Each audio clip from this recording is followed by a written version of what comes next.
The story begins with Kurt, the protagonist, looking terrified as he hears the howl of a Fenrir, an S-ranked mythical creature that had recently destroyed a large city. The party he belonged to, the Dragon Fang of Fires, had been hired by a village that used all their money to fend off the monsters. While Kurt was planning to hide somewhere safe, the Fenrir suddenly appeared and threw him aside. Golnova, the acting leader, instructed Bandana the ranger to attack. She attempted to immobilize the creature using strings, but the Fenrir was too strong. It whipped Bandana around while still holding the strings. Bandana was severely injured, but Marlephus, the party's magic master, used her staff called Unicorn's Horn to heal her wounds. As Bandana healed, she fell, but Kurt tried to catch her. However, she quickly got back on her feet on her own. Kurt was impressed by Bandana, who was known for wielding 7 tools as weapons. The Fenrir became further entangled by more strings, and Golnova, the warrior, saw an opportunity. He used his flame sword to strike the Fenrir, gritting his teeth as he unleashed a fiery slash. With one powerful blow, Golnova burned the Fenrir to ashes.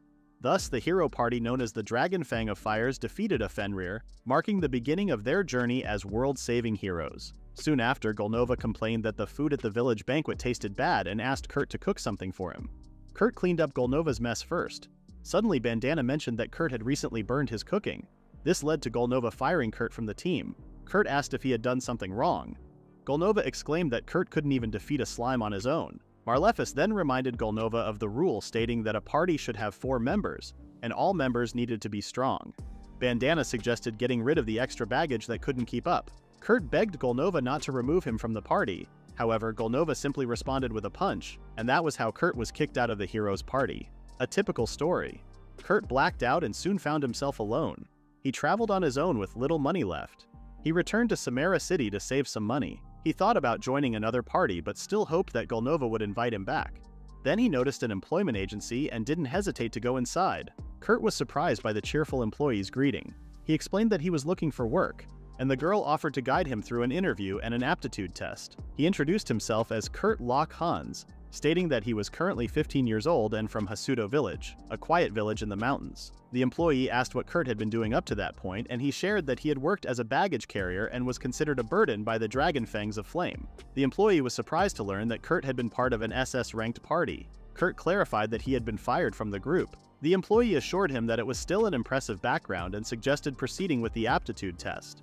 She asked if Kurt had ever taken one before, but he confirmed that he had not. The employee explained that aptitude was a talent granted by God, and one's power depended on their aptitude rank. She expressed hope that they could discover Kurt's hidden talent this time. After the aptitude test, it was revealed that Kurt had the worst aptitude in all combat-related skills. He cried, but the employees reassured him that there were still non-combat professions available. However, Kurt insisted that he needed work immediately because he had run out of money. The employee then asked him to pick up a nearby sandbag. When Kurt touched it, he felt his magic energy being absorbed. He lifted it to the level of his thighs and found it to be quite heavy. The employee thanked him and offered him some construction work repairing the city walls in Tycorn City. She suggested working for a week, and Kurt was relieved to have found a job. At Tycorn's frontier walls, a man angrily asked what Kurt needed. Nervously, Kurt handed him a letter of recommendation, and the man couldn't refuse since more workers were needed. He was told to listen carefully as the instructions would only be given once. Kurt was simply instructed to use the cement and repair the broken section of the wall. He noticed that the other workers weren't using magic with the cement and attempted to ask the team leader about it. The man responded that the explanation would only be given once, expecting results in 3 hours. It was mentioned that rewards would be based on performance, and then the man left. Kurt assumed the man viewed him as unreliable. However, Kurt knew he could finish a barrel of cement in 5 minutes, so he decided to give it his best effort. 3 hours later, the man was shocked to find that the walls had been repaired as if they were brand new. Kurt apologized for the limited work, explaining that there had been a shortage of cement. He confirmed that only 15 barrels of cement had been used. The man began sweating nervously, wondering who Kurt was to have covered a third of the wall in just 3 hours. Meanwhile, Kurt felt anxious, assuming he had messed up and might get fired again. The man then asked how Kurt had reached the higher sections without ladders. Kurt explained that he had simply thrown the cement and it stuck to the wall. Shocked, the man asked how long Kurt would be available to work. Kurt requested a week, but the man asked him to stop for the day. Kurt received his pay and was told more would be sent through the agency. With the payment in his hands, Kurt resolved to give his all the next day. However, Kurt was asked by the man not to return anymore. Kurt felt as if he had lost his purpose in life again.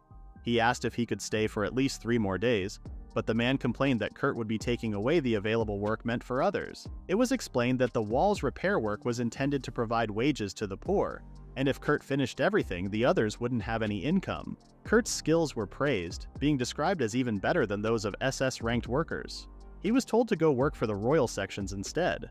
A pouch of coins was handed to Kurt, which he misunderstood as extra payment for his efforts, aside from the compliments. The man left angrily, and Kurt couldn't believe he had lost the job in just 1 day. Kurt decided to return to the agency where Killshell, the female employee from before, assumed things hadn't gone well. She recorded Kurt's task and started looking for another short-term job. Just then, someone shouted, and Kill asked her coworker what had happened. It was explained that a customer was looking for miners, but his mine lacked a reliable record and upfront payments. Killshell suggested that an investor should be found before hiring miners. A pretty woman exclaimed that there wasn't enough time as she needed to pay taxes that same week, and the country would take over the mine if she didn't. Kurt understood that the pretty woman had her own problems, especially with taxes. He offered his services, and the girls were left surprised.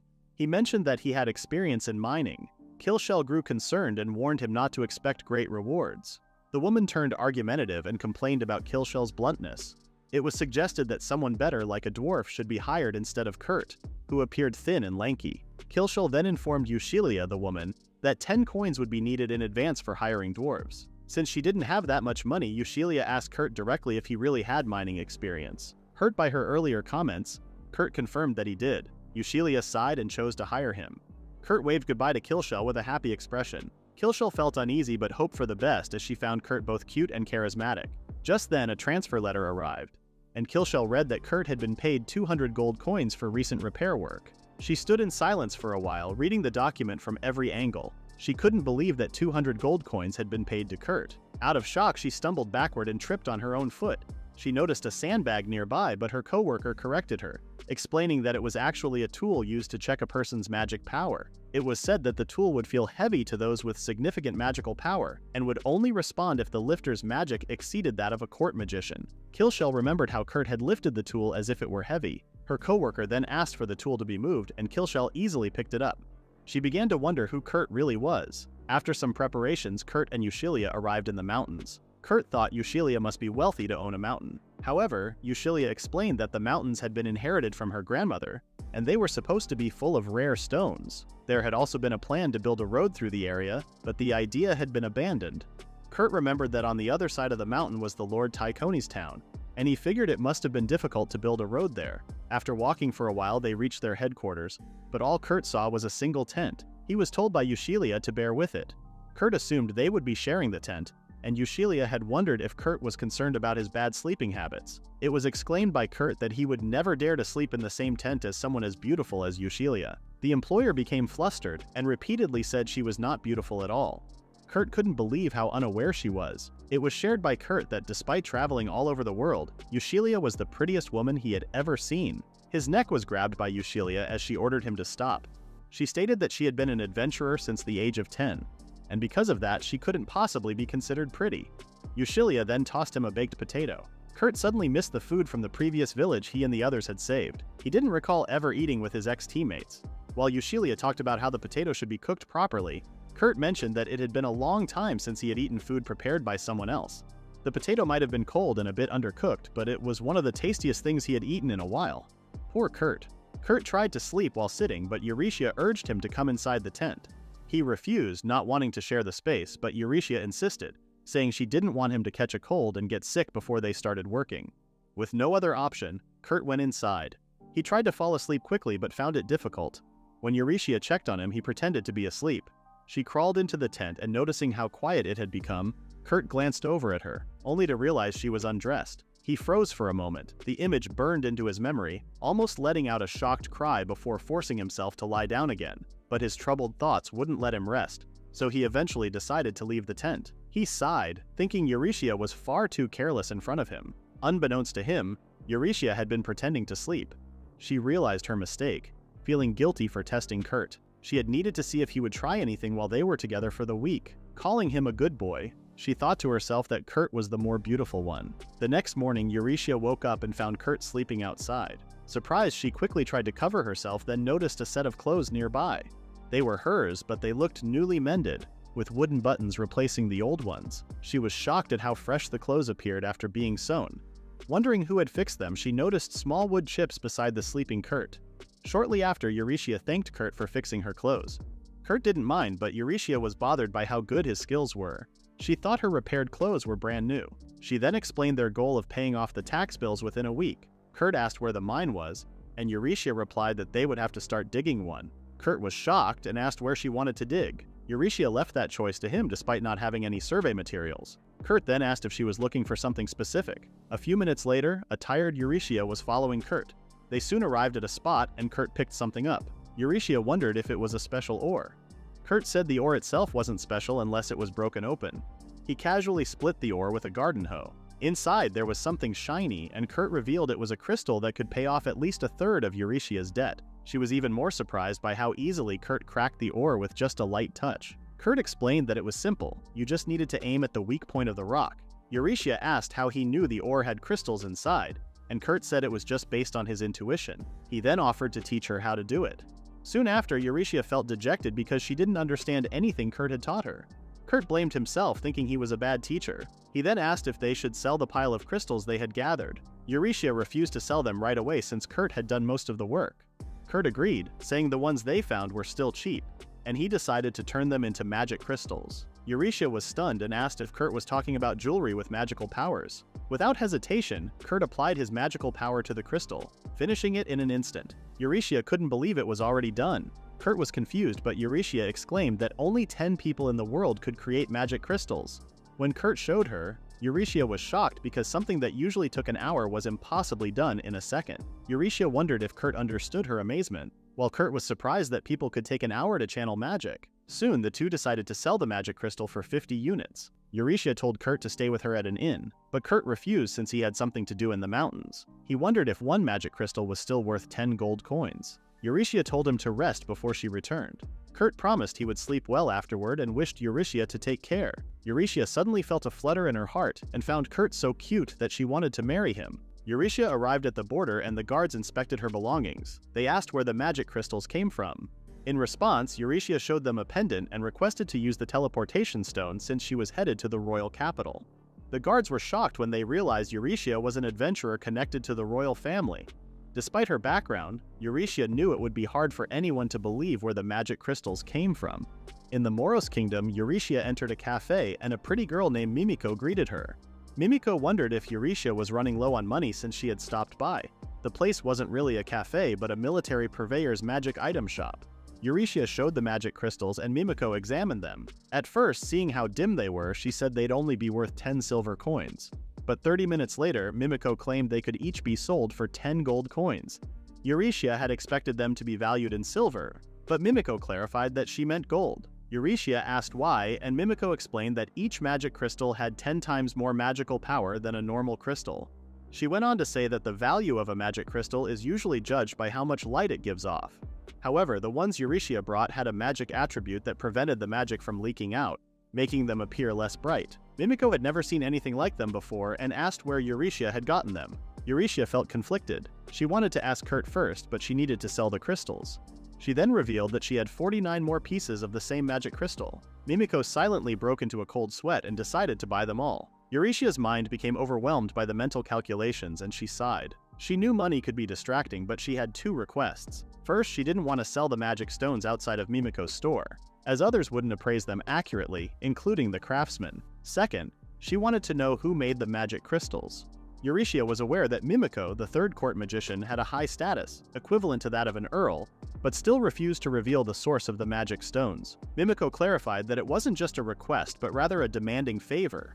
Eurytia reminded her that she was no longer working for the royal family, and didn't have to follow Mimiko's orders. However, Mimiko knew Eurytia still used the privileges that came with her former position. Eurytia claimed she had no reason to share what she knew with Mimiko. Mimiko could only sigh and asked Eurytia to at least ensure that the person who made the magic stones remained in the country.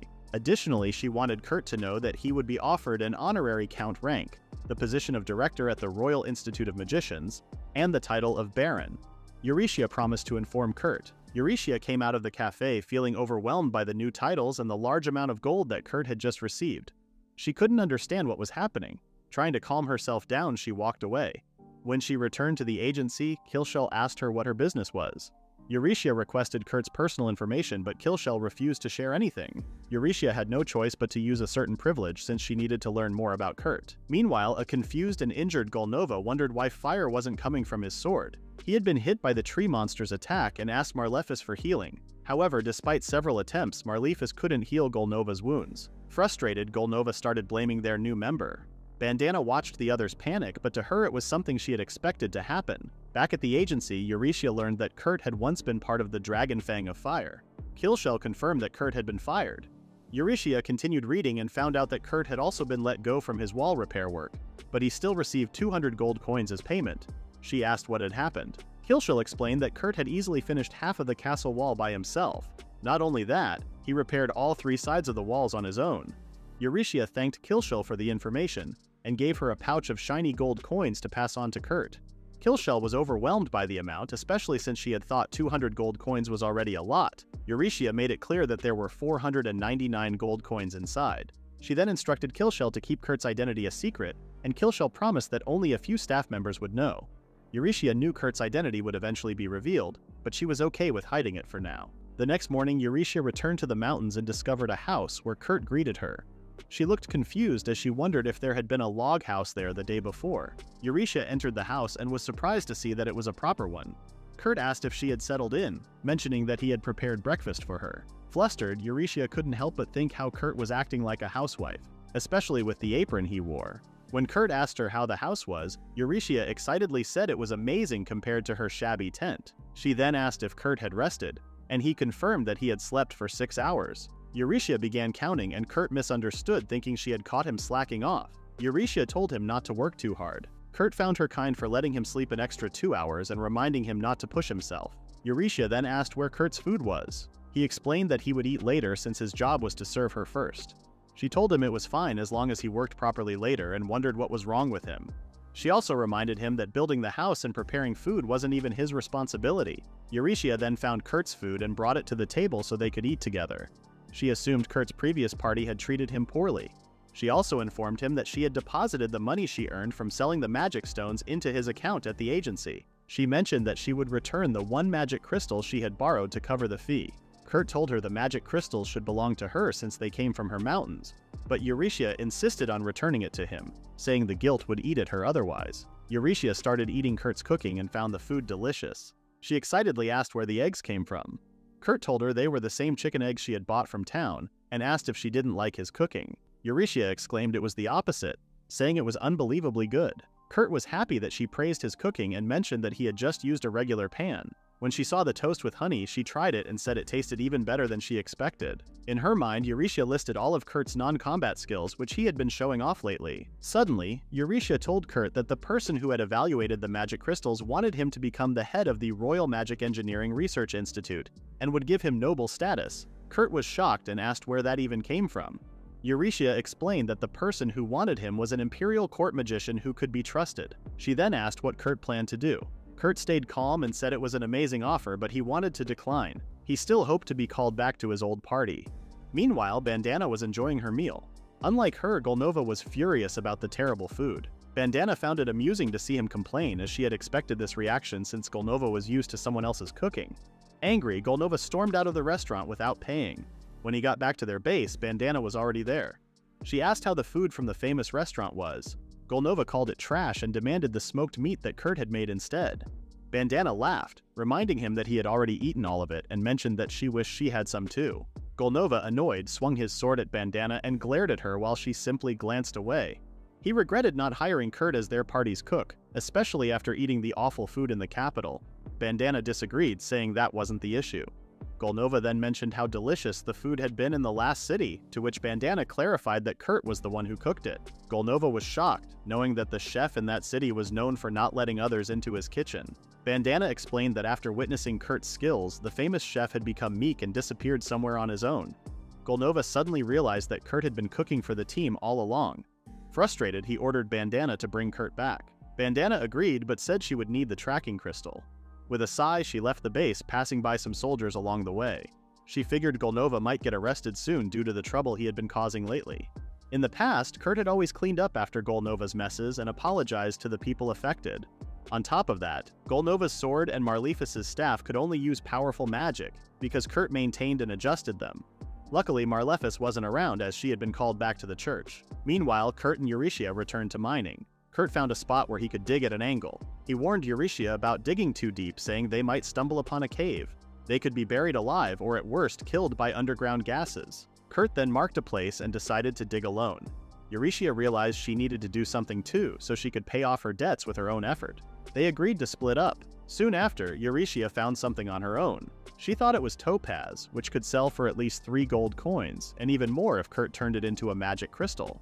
But she dismissed the idea, feeling that she still needed to repay Kurt and should earn her own way. Although she believed she was being independent, she ended up finding something where Kurt had marked. She convinced herself it was fine since she did the digging. She hoped she could clear her debts in one go. After some time, she went to check on Kurt and discovered an entrance to a mine. The inside was bright without any lamps, and the space was large enough to fit a carriage pulled by 2 horses. Kurt greeted her, saying he was finishing up. He apologized for only finding second-rate materials. Eurytia didn't mind considering the location, but then she spotted a crate full of sparkling gems. She wondered if they were silver or gold. Kurt casually mentioned they were mithril ores. Eurytia froze for a moment, staring at Kurt in disbelief. She couldn't believe such a valuable metal was right in front of her. Kurt explained that they were so common in his village they would just throw them away. Eurytia was stunned and started thinking about all the metal ores she knew. Since Kurt called mithril second-rate, she realized what he had been aiming for all along. Despite knowing, she took a deep breath and asked Kurt what he was really looking for. Kurt casually showed her something and said he was after orichalcum. Eurytia started sweating as she tried to calculate the price of such a thing. Kurt mentioned that it could easily be found by digging 7 kilometers deep. Eurytia remembered Mimiko once saying their world had a thick layer of bedrock about 5 kilometers underground, with precious materials behind it that would take humans 100 years to mine. Eurytia asked Kurt about his earlier warning about digging deep.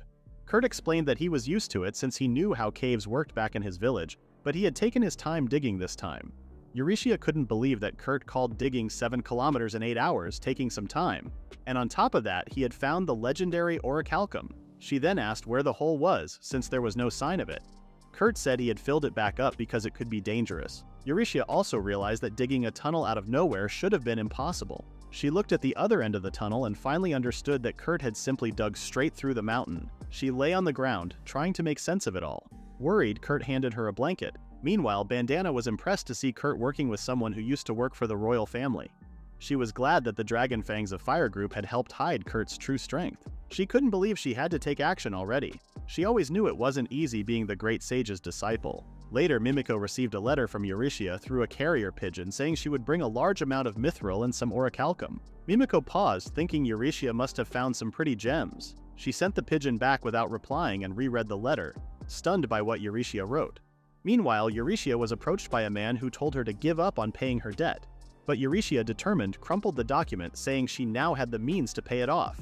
She had refined the ores Kurt found and even used his tunnel through the mountains as a shortcut between the 2 cities. In return for allowing the Merchant Guild to use it freely, they agreed to handle all the tunnel's maintenance. Kurt admired how Eurytia managed to settle her debts and benefit the merchants. Not wanting to be idle, he decided to look for a new job at an agency. At that moment, a familiar voice called out. It was Bandana. Kurt was surprised to see her and asked about their other 2 teammates. Bandana explained that something had happened and she had also been kicked out of the party. Realizing Bandana was a top-notch ranger, Kurt knew rejoining the party would be difficult. Bandana assumed Kurt had given up on adventuring since he was heading to a job agency, but Kurt insisted he still wanted to return to the party. When she asked why, he replied that he admired Golnova, his mentor. Bandana gave a sad smile knowing that Golnova was now a wanted man. Bandana decided to let it go and advised Kurt not to take the next job aptitude test at the work agency. She explained that many mercenaries would be flooding the agency because a recent war had just ended, so they probably wouldn't have time for his test. Instead, she invited Kurt to consider working at her friend's workshop. Kurt's eyes lit up, realizing she meant a famous workshop known as an Atelier Meister. Bandana confirmed, explaining that an Atelier Meister workshop uses special technology and engineering, and only 15 exist in the entire country. Excited, Kurt asked if he could join, and Bandana, pleased, told him to go on his own since she was busy. These workshops produce and sell items like medicine, magical weapons, and tools. A licensing system oversees the production and distribution of these goods, and their owners, called Atelier Meisters, hold a status equal to a viscount. Kurt was surprised to hear that one existed in the nearby city. He searched until he located Atelier Ophelia. He knocked on the door once, but there was no response. After a moment, he heard noises from inside, and a pretty short-haired girl with pointed ears opened the door. Stunned, Kurt found himself speechless, assuming she was the Atelier Meister. The girl looked concerned and asked if he was shocked to see an elf. Kurt quickly realized it was indeed uncommon. Elves were known for their long lifespans and their skill in water, wind, and light magic, and they typically lived near Yggdrasil in the Great Forest. Kurt asked if she was the Atelier Meister, but the girl firmly denied it. She introduced herself as Michelle, assistant to Ophelia, the Atelier Meister. Kurt introduced himself and agreed that Michelle likely wasn't the Meister, given her youthful appearance. Michelle then surprised him by saying she was actually 80 years old, causing him to raise his voice in disbelief. Apologizing for his reaction, he was met with Michelle's own apology, explaining that her master wasn't accepting commissions at the moment. Kurt mentioned he'd come after Bandana recommended it, and Michelle assumed he must be the helper they'd been expecting. With her master occupied, Michelle brought Kurt inside. As he entered, Kurt noticed a strange, pungent smell from further inside, which he assumed was from chemicals or poisons. However, he was shocked when they reached a messy, dirty kitchen that left him frozen in disbelief. Michelle apologized, asking him to clean up the kitchen first, and Kurt realized he'd been called over for house chores, not for workshop tasks. Michelle shared that her master usually handled the cleaning, but she'd been busy with a project for the last 3 weeks. Although she was good at cooking, she admitted she was terrible at cleaning afterward, calling herself useless. Kurt disagreed, saying everyone had things they struggled with, like himself. He wanted to be an adventurer, but had low combat ranks. Michelle bluntly responded that such low ranks would make it nearly impossible for anyone to become an adventurer, hitting Kurt right where it hurt. While she apologized, Kurt began to reflect on himself. At that moment, Ophelia called Michelle away, leaving Kurt alone in the kitchen. In no time, the once messy kitchen was sparkling clean. Kurt had finished the work in 30 minutes, wondering if he would have been dismissed if he'd taken any longer. Unsure what to do next, he decided to ask Michelle. He knocked on a door and heard a response, then opened it while apologizing for intruding. It turned out he really had intruded, as he found himself face to face with a girl in the middle of changing clothes. The two of them stared at each other in silence. The girl asked Kurt who he was. Flustered, Kurt turned away and introduced himself as the new helper. She then mentioned that Ophelia was in the basement. Kurt was about to leave when he noticed something unsettling on the girl's stomach. She told him it was a curse and asked if he knew anything about them. Kurt recalled learning a bit about curses as a child, when random goblin shamans would place curses on him after he picked herbs. He offered to take a look and after touching it noticed that the nerves around her stomach had already gone numb. Realizing her internal organs might be affected, he began to worry about her ability to eat. Just then, her stomach rumbled and she blushed in embarrassment. She apologized, but Kurt was relieved to see she still had an appetite. He decided to make her a meal. The girl shyly thanked him, her words coming out in stutters. Kurt chuckled, finding it odd that she felt embarrassed about her growling stomach but not about being seen undressed. Back in the kitchen, Kurt realized he had touched a woman for the first time, which distracted him so much that he tripped. Meanwhile, Eurytia visited Mimiko again in the capital. Mimiko greeted her with a dark, ominous expression, surprising Eurytia by mentioning that the commotion she caused had even reached the king's ears. Eurytia defended herself, saying she couldn't help it given that she had a huge amount of mithril and orichalcum with her. Mimiko asked if those were in the cart she'd brought along. Lifting the cover, Mimiko glared at Eurytia. Eurytia explained that the real ores were hidden under fakes. As Mimiko uncovered the fakes, she picked up a real ore, rendered speechless, and revealed more of the precious metals beneath. Eurytia had never seen Mimiko so shocked. Finally, Mimiko slapped her own face, composed herself, and instructed Eurytia to bring the cart to the back of the store. After a while, Mimiko finally calmed down. She finished calculating everything and the total for the ores came to 80,000 gold coins. She explained that she would need to pay it in installments. Eurytia trembled at hearing such an amount, thinking it was far beyond a big city's budget or even the annual salary of a royal court magician. Mimiko remarked that this amount could buy multiple mountains like the one Eurytia owned. Then, with some irritation, she demanded to know who had dug up all the ore. Nervously, Eurytia repeated Kurt's words to Mimiko, especially his refusal of any noble titles. Mimiko was still puzzled as to why such a skilled young man had been hidden away until now. Eurytia admitted she wasn't sure herself, only that Kurt had once belonged to the famous Dragon Fangs of Fire.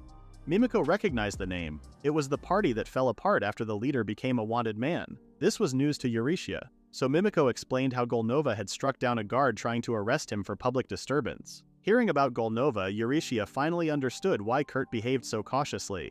She wondered why someone as talented as Kurt had been forced out by Golnova. She assured Mimiko that Kurt was a good person, mentioning that she'd tested him with Mimiko's method. Curious, Mimiko asked what she meant, and Eurytia explained she had checked if he would react aggressively if they slept in the same tent. Mimiko was surprised Eurytia had actually done it, but when Eurytia asked why, Mimiko dismissed it, quickly changing the subject by asking about her plans for Kurt. Eurytia expressed her wish to establish Kurt as an atelier meister. However, Mimiko warned that this would expose Kurt's identity and suggested that it might be best to keep some control over his actions. She also hinted that Eurytia could serve as his bodyguard. Still, they both wondered whether Kurt would agree to their plan. Kurt had just finished cooking a meal for the cursed girl when Michelle entered the kitchen with an older woman. Both of them froze as they took in the sight. Their once dirty kitchen was now gleaming as if it had been newly built. Kurt, suddenly anxious, asked if the woman with Michelle was Atelier Meister Ophelia. He quickly apologized for using the kitchen without permission, but the older woman didn't mind. She then noticed the porridge Kurt had cooked and was surprised to see the pot fixed. Kurt explained that the girl in the far room was hungry. Ophelia was shocked and asked if Kurt had really met the girl, urging him not to tell anyone about her. Her tone hinted at a bit of charm, which flustered Kurt. He couldn't help but agree to keep it a secret. As Ophelia commented on the pleasant smell of the food, Kurt offered to cook more for her, but she declined and handed him gold coins as payment instead. She told him to return the next day, and Kurt, surprised by the amount, exclaimed it was too much. Ophelia insisted that he deserved it, and Kurt thanked her sincerely, feeling genuinely grateful. Stepping outside, Kurt felt a sense of acceptance he hadn't felt before. While repairing walls and mining with Eurytia, he had felt useless.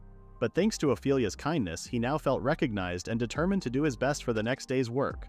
Meanwhile, Ophelia, reflecting on Kurt, called him a strange kid. She realized he possessed SSS ranks in both processing and repair skills, something she found impossible. Seeing his abilities, she wondered if he was a spy from another workshop or even the royal family. However, she dismissed the idea, as no one should have an SSS-ranked class. In the meantime, Michelle began to cry, fearing she'd be fired since Kurt had taken over her tasks. Ophelia reassured her that she wouldn't be dismissed.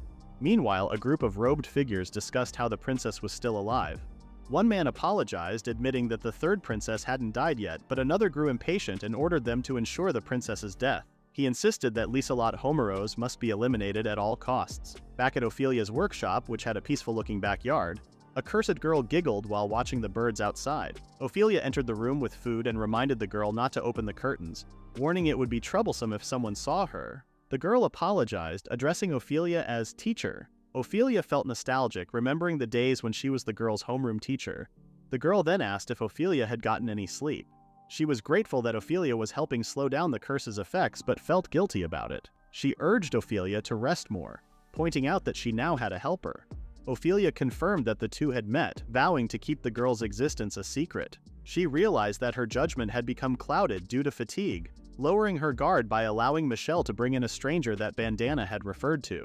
She decided to scold Michelle later and reassured the girl not to worry. Then she gently reminded her to cover up her exposed belly. Ophelia recalled how it had been too late for the girl once she had snuck out of the castle. After the recent war ended, the girl, Lieselot Homeros, the third princess, and a child born from the union between the neighboring country's princess and King Homeros, had been cursed. She was a symbol of peace between the two nations. Ophelia made a promise to break the curse that was consuming Lisa. The touching moment was interrupted by the sound of Lisa's grumbling stomach. Embarrassed, Lisa exclaimed that she was reacting to the delicious smell. Ophelia wanted to check the porridge for poison, but Lisa was confident that Kurt wouldn't dare do such a thing. Ophelia reminded her that they had just met, but Lisa trusted Kurt, also saying that any poison wouldn't hurt as much as the curse inside her. Ophelia was still concerned, especially since the curse had been placed on Lisa in such a sneaky way, with the culprit still unknown. Lisa pleaded with her teacher to let her trust someone for once. Ophelia finally relented, allowing Lisa to eat the porridge Kurt had made. Lisa happily ate the porridge, commenting on how warm it was. But after a few bites, she suddenly clutched her stomach in pain and fell from her seat. Horrified, Ophelia concluded that Kurt had poisoned Lisa. Meanwhile, Eurytia was anxious, worrying that Kurt might refuse the idea of becoming an atelier meister because of his modest nature. Mimiko advised her to have Kurt take the aptitude test first, saying it was only a matter of time before he attracted unwanted attention, once people discovered he had unearthed such rare ores. Eurytia didn't want that to happen, and considered having Kurt intentionally fail the test. However, she felt uneasy about deliberately causing a good person to fail, especially when he didn't even realize his own potential. Mimiko suggested canceling the test altogether, but Eurytia declined. She planned to meet with Kurt soon because she wanted to discuss their future, so she needed a plan. Mimiko then remarked that Eurytia was acting strangely, noting that she wasn't the type to become so invested in a man she had only just met. Eurytia dismissed the idea, but Mimiko reminded her how she had shown Kurt her bare skin. Eurytia blushed, panicked, and quickly shut down, screaming in embarrassment. Mimiko chuckled, finally understanding what was happening. Eurytia demanded to know what Mimiko meant. Mimiko pointed out that Eurytia usually didn't mind being seen naked by a man, then playfully suggested that Eurytia might marry Kurt and protect him for the rest of her life. Eurytia froze as the thought crossed her mind, and a bright look appeared on her face for some reason.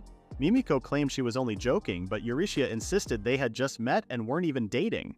On the other hand, Lisa had been cured of her curse. Ophelia was in disbelief and asked her student to calm down.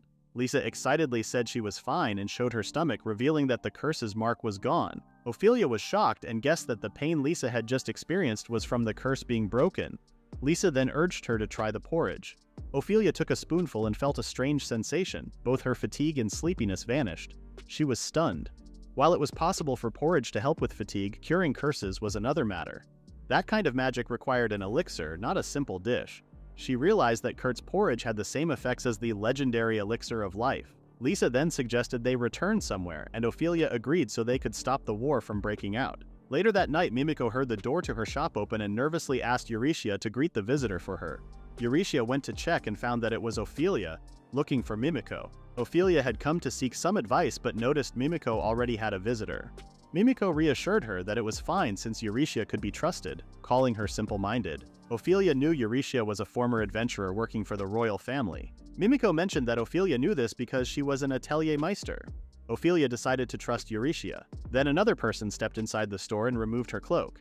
Instinctively, both Mimiko and Eurytia knelt down. They were stunned to see the kingdom's third princess entering such a humble shop. Lisa greeted them with a cheerful smile. Seeing how cheerful Lisa was, Mimiko asked if the princess was feeling better, and Lisa confirmed it. Even Eurytia had thought Lisa was supposed to be overseas, but it turned out she had been hiding due to a curse. Eurytia couldn't believe that Mimiko had involved her in something so serious. Ophelia then got straight to the main topic. Someone was targeting Lisa's life. Eurytia realized that whoever was behind it might want to start another war, which she found alarming. Suddenly, Mimiko gave Lisa a warm hug, relieved that Lisa was alright. She guessed they had come to ask her to find out who had cast the curse. Loyal to the royal family, especially Lisa's mother, Mimiko promised to do whatever she could. Eurytia didn't know how close Mimiko was to Lisa's mother, so she decided not to get involved in the discussion about the curse for now. Mimiko then wondered why someone with a deadly curse would be eating so well. Ophelia gently reminded Lisa to eat slowly since she was still recovering. Mimiko guessed that Ophelia had already lifted the curse.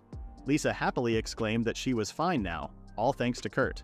Mimiko and Eurytia were stunned. Mimiko shot Eurytia a glare and angrily demanded to know what Lisa was talking about. Eurytia quickly suggested it might be someone else with the same name. Then Eurytia described Kurt to Ophelia, and the atelier meister confirmed it was indeed him, asking if they knew each other. Eurytia couldn't believe the coincidence. She was shocked to hear that Kurt had already met both an atelier meister and a princess. Curious, she asked what Lisa meant by thanking Kurt. Ophelia explained how Kurt was hired to clean the workshop, cooked some porridge for Lisa, and how that same porridge broke the curse. Eurytia gave up being surprised. She was used to Kurt's strange talents by now. Ophelia then asked who Kurt really was and if the porridge had been some kind of elixir. Eurytia was astonished to hear Kurt's porridge being compared to something so legendary. Mimiko went on to share how Eurytia had met Kurt a few days ago, and how he had dug up 70 kilograms of mithril and orichalcum in a single day by tunneling through deep bedrock. Ophelia, however, seemed doubtful, and even Eurytia looked like she had given up trying to explain. Mimiko then uncovered a nearby cart, making Ophelia fall silent for a moment. She couldn't believe it, but Eurytia confirmed that Kurt had dug it all up. Like a maiden in love, Lisa fully believed that Kurt had done it on his own. Eurytia sensed something strange and felt irritated. Even though she knew how carefree the princess was, it bothered her when Lisa spoke about Kurt. She tried to deny the jealousy bubbling inside her. Mimiko then asked them to focus on the main goal, identifying the curse's caster. She had 3 suspects in mind: Sanova Ristkats, the general of the kingdom's expedition forces, Tristan Menolf, the bishop of the Church of Poland, and Isadora Arkmama, the king's 3rd queen consort. Mimiko suspected that Tristan might have used some priests to tamper with the charms protecting Lisa's room. Meanwhile, as a queen, Isadora could move freely around the castle. Sanova was the least likely suspect, but they couldn't dismiss the possibility that he might have hired someone from the Thieves Guild. Ophelia then suggested setting a trap. Since Lisa was turning 15 and would soon leave the palace for a year of studies, as was tradition, it could be the perfect opportunity. If Isadora was the culprit, Lisa leaving the palace would make her act. However, sending Lisa to study at the church would be risky since Tristan was there. Mimiko then asked where Lisa should go to study. Ophelia suggested an atelier, and Mimiko assumed it would be her own. But Ophelia pointed out that using her own atelier wouldn't make for a good trap, so she proposed creating a temporary atelier and appointing a new atelier master. Mimiko caught on to the plan. They would set up a fake atelier master to stir up suspicion among the suspects, prompting them to take action. By doing so, they could carefully monitor their movements. Ophelia agreed and said they would choose someone with recent achievements to act as the atelier master, with her, an atelier meister, and Mimiko, a royal court magician, backing them. As they discussed their plan to find a solution, Eurytia joined the conversation. She rummaged through something and asked if the super rare magic crystal she was holding could be considered an accomplishment. Ophelia and Mimiko were shocked at the size of the crystal. No one, not even an experienced atelier meister, was supposed to be able to process one that large. Ophelia declared it an artifact and said that whoever processed it would surely become a true atelier meister. When Ophelia asked where Eurytia got it, Eurytia casually explained that Kurt had made it in just a minute or two while they were descending the mountains. The two high-ranking women in the kingdom couldn't believe what they were hearing. They were simply relieved to have their problem solved. Lisa then remarked on how beautiful the sunrise was outside. Later, Kurt went to the workshop and found it closed, wondering what had happened. Michelle appeared and explained that Ophelia had left shortly after Kurt, without leaving any instructions for him.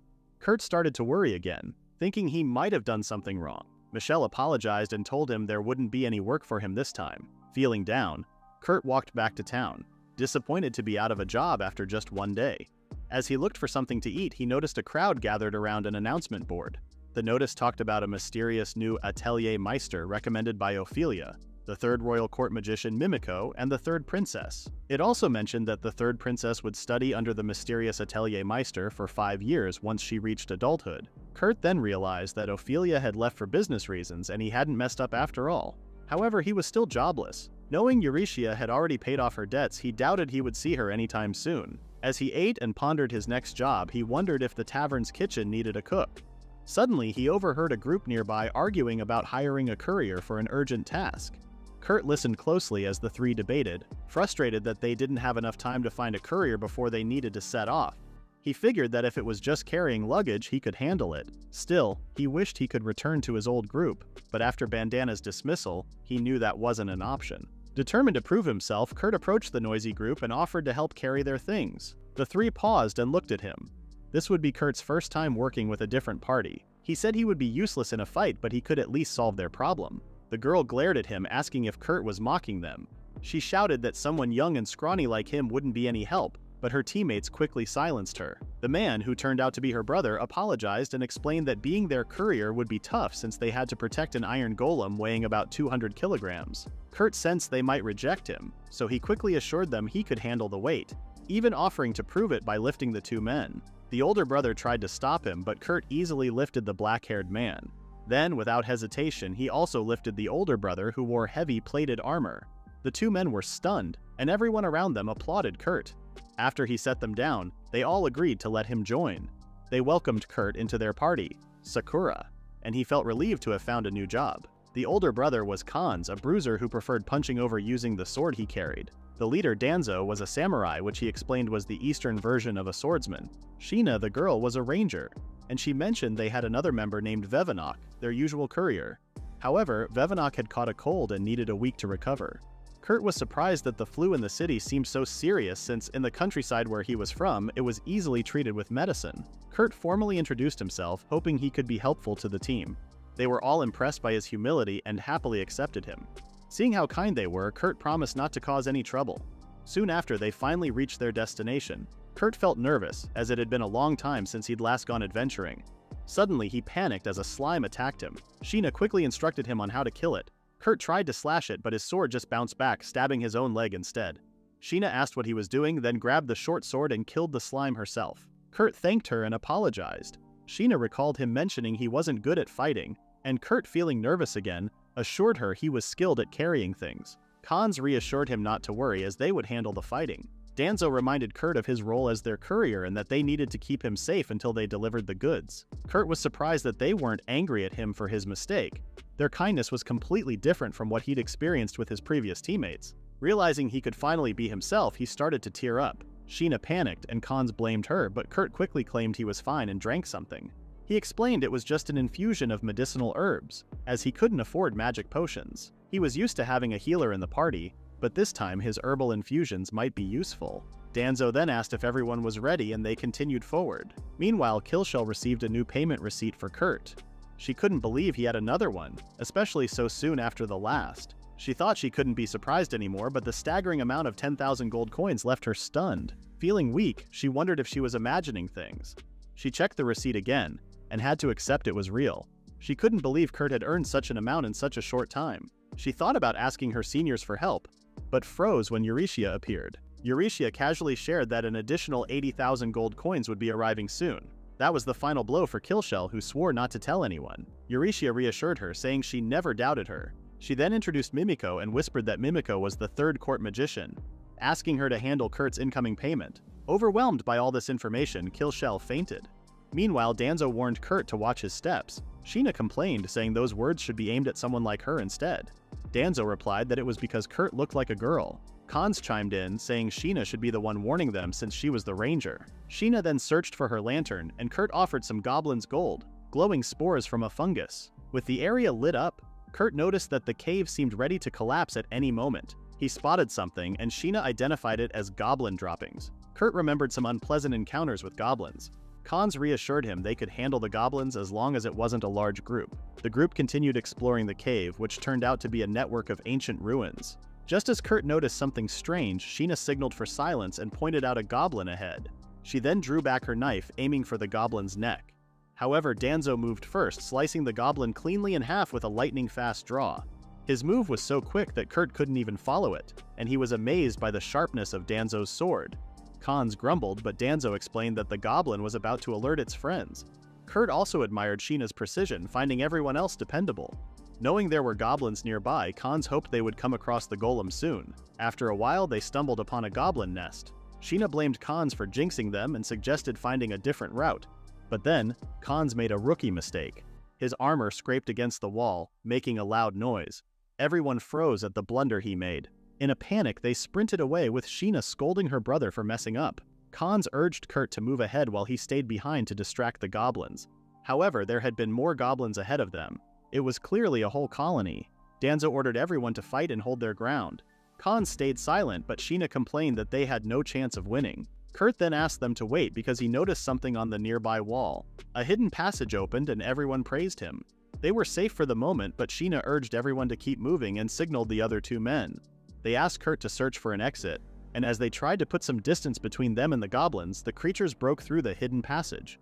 They managed to find another one, and Sheena dragged Kurt inside. It was pitch black, and Sheena quickly shut the door behind them. Kurt asked what she was doing since Cons and Danzo were still outside. Sheena bluntly said she was aware. Cons told Kurt they couldn't find an exit with the goblins right behind them, and asked the younger two to move forward. Kurt insisted on staying to fight, but Sheena called him an idiot and reminded him he couldn't even kill a slime.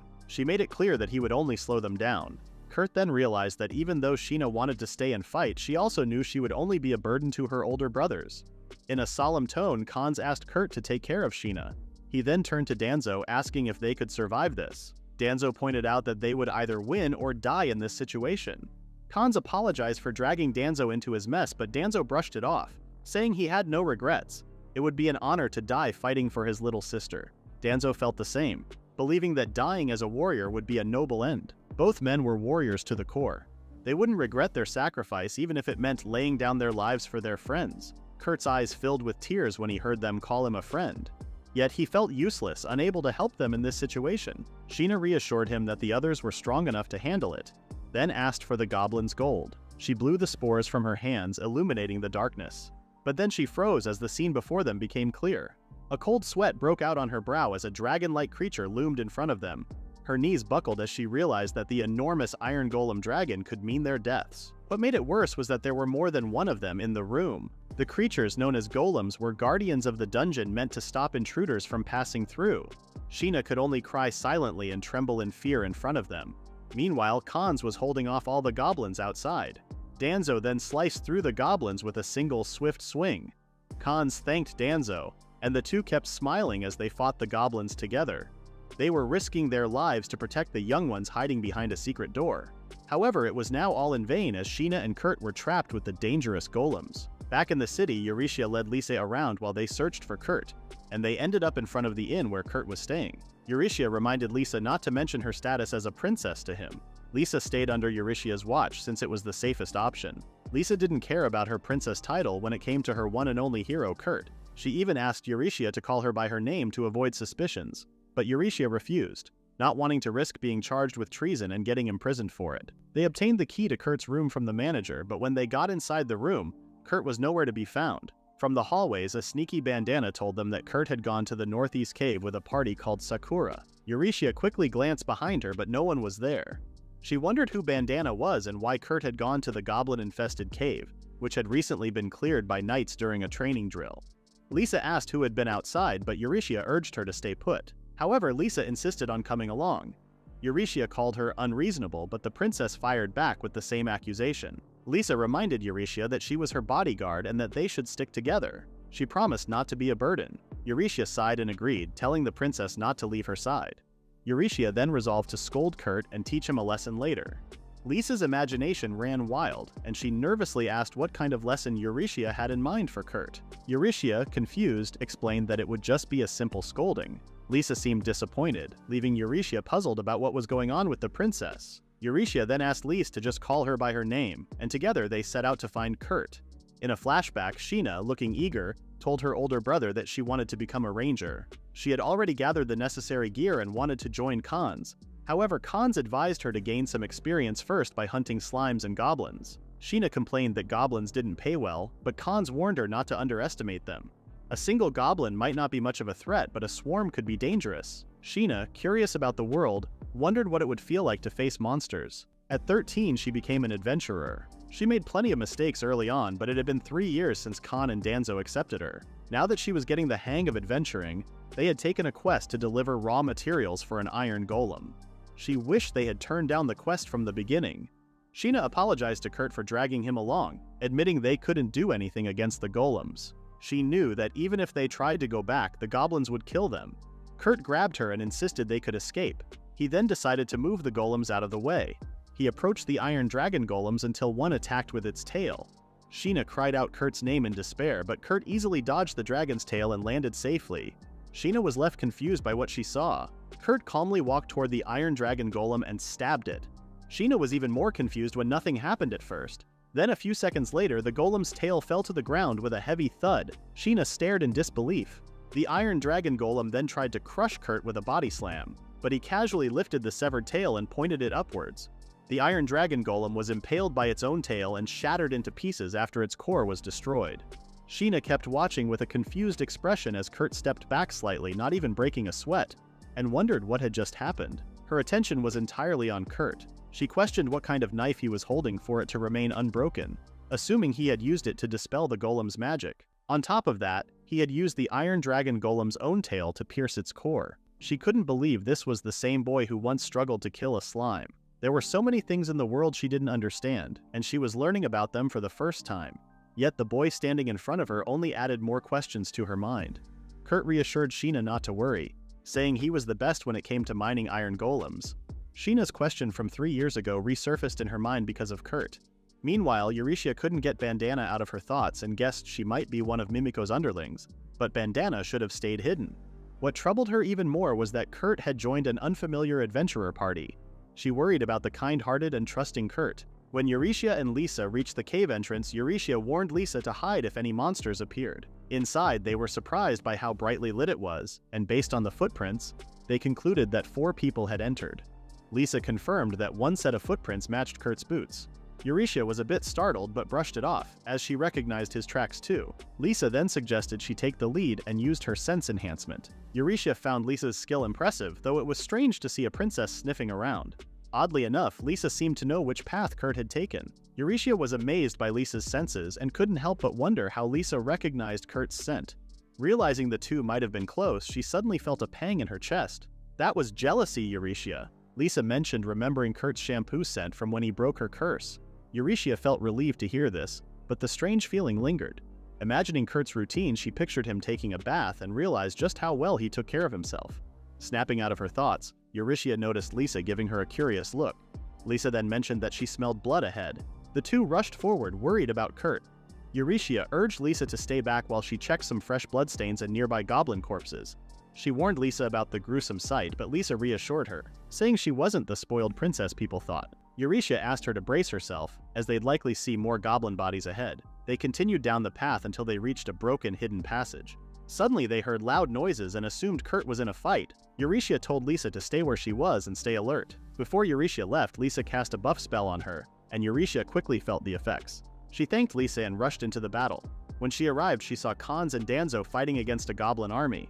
Counting at least 20 goblins, she swiftly cut down most of them. She noticed 2 men who were badly injured, but Kurt was nowhere to be seen. Eurytia asked if they were from the Sakura party. Khans confirmed they were and asked who she was. Ignoring the question, Eurytia asked where Kurt was. Khans explained that Kurt had escaped through a hidden door. Still skeptical, Eurytia kept her guard up, introduced herself, and offered to help them. Watching from a distance, Lisa felt anxious. But knowing Eurytia was a former adventurer who once served the royal family, she trusted she would be okay. Within a minute, the goblins were defeated. Eurytia ran to the hidden door and forced it open. Inside, she found Sheena and asked who she was and where Kurt was. Sheena pointed to Kurt, who was still surrounded by iron dragon golems. Seeing the broken golems, Eurytia wondered what had just happened. Just then, Kurt appeared, popping out of nowhere like a mole. Surprised, Eurytia quickly checked on him. Kurt reassured her that he was fine and was more worried about Danzo and Khans. Eurytia assured him that the 2 men were safe and unharmed. Kurt was so relieved he almost cried. He handed her some of his herbal infusions to give them, and then he himself fainted. Eurytia noticed that Kurt had no visible injuries and assumed he was just exhausted. She lifted him gently and praised him for his efforts. Then she remembered Sheena and found her trembling next to Lisa. Eurytia asked her what happened. With a shaky voice, Sheena explained that Kurt had claimed experience in mining iron golems and had destroyed all the iron dragon golems. She couldn't believe Kurt had managed to defeat them by simply striking a dagger into their joints. And he'd done it all on his own. Eurytia found it hard to believe too, since Kurt was ranked lowest in all combat-related skills. But then she recalled a story of a man with a G-ranked sickle skill, but an S-ranked mowing skill, who defeated a wild rose dragon using a mowing sickle. She'd once thought it was a funny story, but after seeing Kurt's feat, it might be the same with him in mining. Lisa then asked if this was Kurt's true power. Eurytia replied anxiously, realizing it was Lisa's first time witnessing Kurt's abilities. As usual, Lisa reacted like a maiden in love, as though expecting no less from her hero. Eurytia began to doubt if Lisa was really a princess. Danzo used Kurt's herbal infusion and found it incredible, as it healed every wound down to the smallest scratch. Khans called it high quality and said Eurytia shouldn't have wasted it on them. But Eurytia didn't mind at all. However, Khans insisted on repaying her with the reward they'd receive from their quest. Eurytia appreciated the thought, but first she informed them that the guild had issued a warning about goblins fleeing the cave because the knights were conducting drills nearby.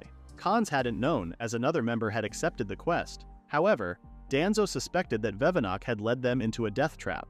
Still, he didn't forget to thank Eurytia for saving them. Just then, Kurt returned with Lisa carrying a huge piece of the iron golem. Eurytia was shocked to see someone with such a small frame carrying something so massive with ease. Khans cautioned Kurt not to push himself too hard, but Kurt shrugged it off, saying it was normal work for a courier. Eurytia now understood why Kurt had been looking for a courier job, and felt annoyed that he and Lisa were addressing each other so casually. She remembered how Kurt had effortlessly built a log house, dug through mountains, and excavated things on his own. Kurt then asked Lisa to stop speaking to him so formally, but Lisa insisted, explaining that he was her savior. Kurt recalled only making porridge for her, thinking it was no big deal. Lisa realized Kurt didn't understand her situation at all. But because of him, she was now alive, free from fear and loneliness. For her, Kurt was undoubtedly her savior. Eurytia couldn't stand watching Lisa cling to Kurt. Khans then told everyone to start heading back to the city. However, Eurytia stopped them first, since the Sakura party, especially Sheena, had already caught a glimpse of Kurt's true potential. Eurytia wanted Sheena close by to keep an eye on her. Eurytia then asked Kurt for a favor, and he readily agreed to help with anything he could. Seeing how eager he was, Eurytia worried about his future, imagining someone might ask him for marriage, especially with a certain hungry princess nearby getting ideas. Eurytia then mentioned that a new atelier was being established. Kurt replied that he already knew about it from reading the kingdom's newspaper. Eurytia was pleased and shared that she was heading up the specialist team of adventurers. Kurt congratulated her, and Eurytia invited him to work in the atelier with her. His face brightened and he asked if she was certain. Eurytia assured him, explaining that Ophelia had personally recommended him after his great work at her workshop. Kurt was happy to hear this but hesitated, concerned about leaving the Sakura party behind. Cons and Danzo told him not to worry about them. Eurytia added that they were still understaffed and could use a few adventurers. She extended the invitation to the Sakura party as well, promising a generous reward, though it wasn't specified. The three adventurers were surprised. Sheena stayed quiet, but Cons and Danzo exchanged a glance, saying it was the best offer they could have hoped for. Eurytia felt relieved that the new arrangements were settled. As for Kurt, she and Mimiko wanted to keep him close for his protection, while Lisa and Ophelia intended to use him to attract those plotting against Lisa. Their goals aligned, but Eurytia felt guilty for not being honest. Kurt wouldn't just work at the atelier, he would actually be the atelier meister. Watching Kurt and the others looking so pleased made her feel even worse about the secret. Then Cons noticed Sheena was unusually quiet. She said she was fine and offered to scout ahead.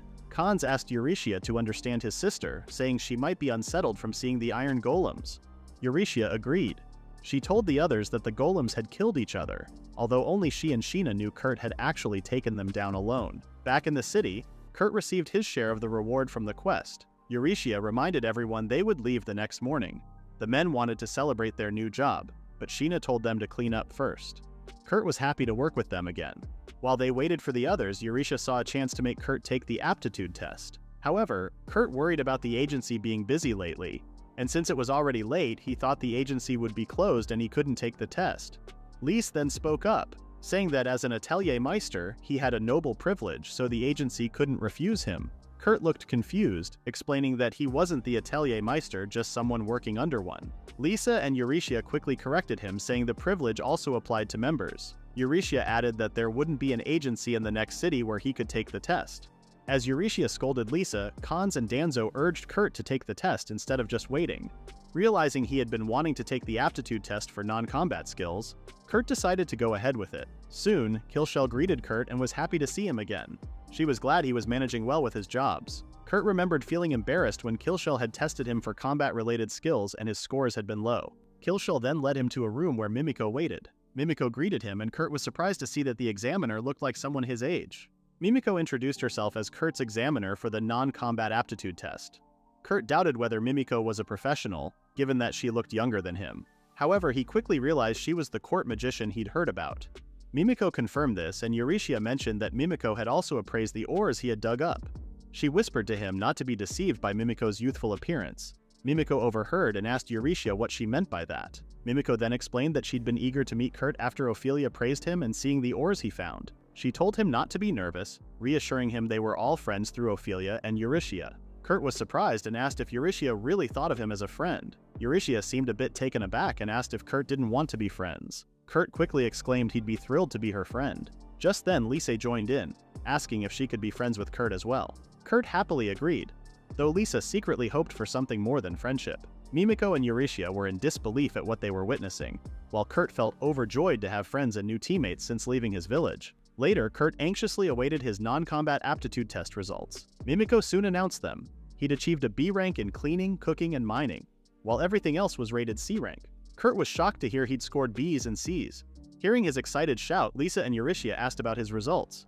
Kurt eagerly shared them with Eurytia, hardly able to believe it himself, and thanked God for his good fortune. Lisa then told them to head to the tavern to meet the Sakura party. Eurytia told them to go on ahead, giving Lisa the chance to cling to Kurt. She pulled him outside, clearly trying to get closer and deepen their relationship. Eurytia couldn't believe what she was witnessing. A noble was seriously pursuing a commoner. Mimiko suggested Lisa might even consider being a mistress, which made Eurytia ask what she meant. With the two women now alone, Eurytia thanked Mimiko for tricking Kurt with the test results. Mimiko explained that the work agency's aptitude rankings could only measure from G to SS, with anything higher marked as triple S, meaning immeasurable. Eurytia realized what Mimiko was hinting at. Mimiko then confirmed that Kurt had a triple S rank in all categories. On top of that, Kurt's latent magical power far exceeded hers.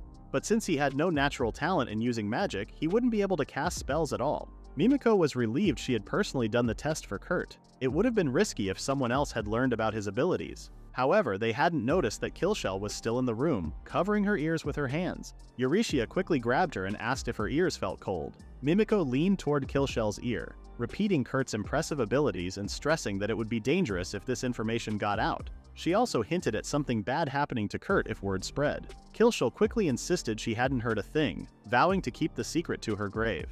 Meanwhile, at the Church of Paran, Marlefis looked grim as she tried to leave the building. She had been excommunicated for reasons unknown to her and couldn't believe it, especially after everything she'd done for the church's reputation. However, she had recently attacked some civilians over a minor dispute. Just then, someone called her over and informed her that the bishop wanted to see her. Marlefis smiled, assuming that Tristan, the current bishop, would listen to her pleas because he valued her greatly. She was led to a room glimmering with gold in every direction, leaving her speechless. Tristan greeted her with a literal golden smile, his teeth coated in gold. Marlefis complimented his impressive room and Tristan offered her some wine. She was surprised, noting the wine was from a rival country. Tristan admitted it was made by heretics but loved its taste nonetheless. He offered her a cup, then corrected himself, referring to her as the future priestess. Marlefis was shocked and wondered if she had heard him correctly. Tristan explained that he valued her highly and could overlook the minor crime she committed. She accepted the wine and realized that the bishop seemed to be colluding with other priests. Pleased by her quick insight, Tristan asked her to fulfill a request as the future priestess. Using Kurt's favorite phrase, Marlefis agreed to do anything.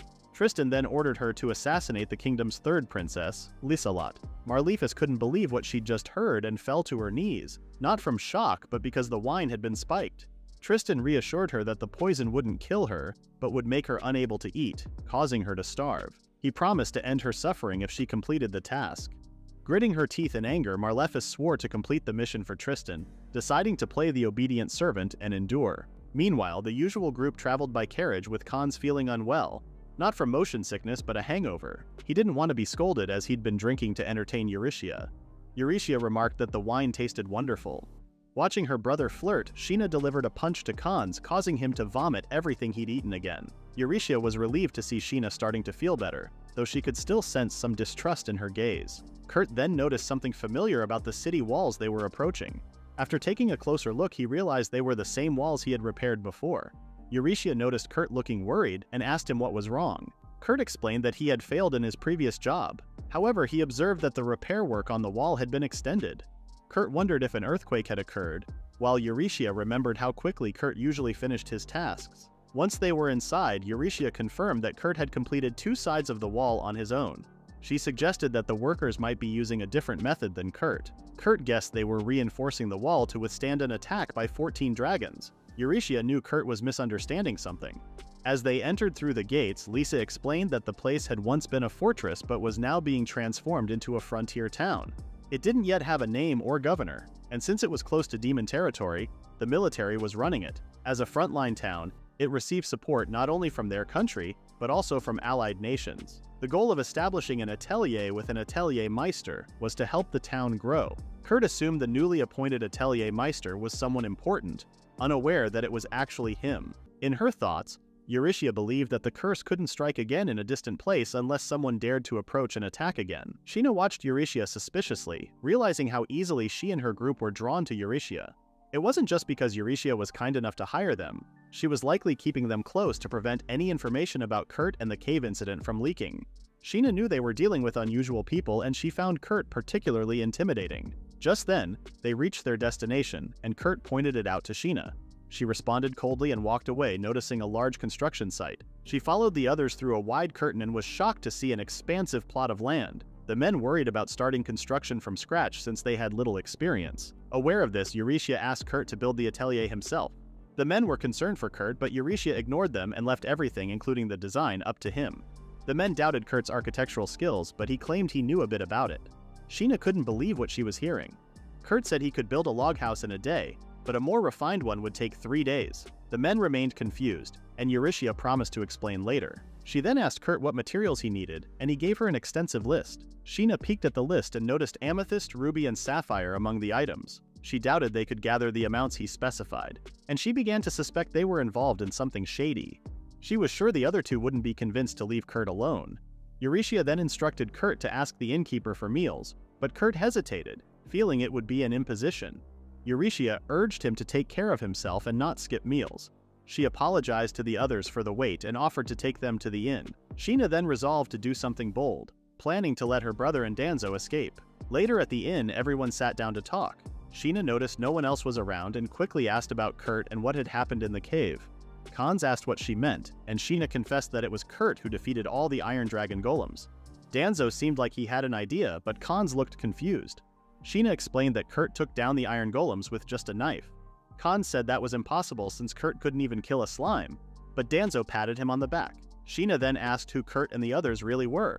Eurytia decided to explain. She revealed that she was an ex-adventurer who used to work directly for the royal family. After her, Lisa introduced herself fully, showing her royal dagger as proof that she was the third princess of the kingdom. When they saw the royal family's emblem, the Sakura party tried to show respect, but Lisa asked them to stop and treat her normally as she was in hiding. Khans guessed that Kurt might also be someone important, but Eurytia reassured them that Kurt was neither royal nor noble. She admitted she didn't know much about him except that his combat aptitude was ranked G, but in all other skills he measured at SSS Rank. Khans now understood why someone as small as Kurt could do so much, even if it sounded unbelievable. Sheena reminded everyone that Kurt had actually defeated the Iron Golems and had casually referred to it as mining, not fighting.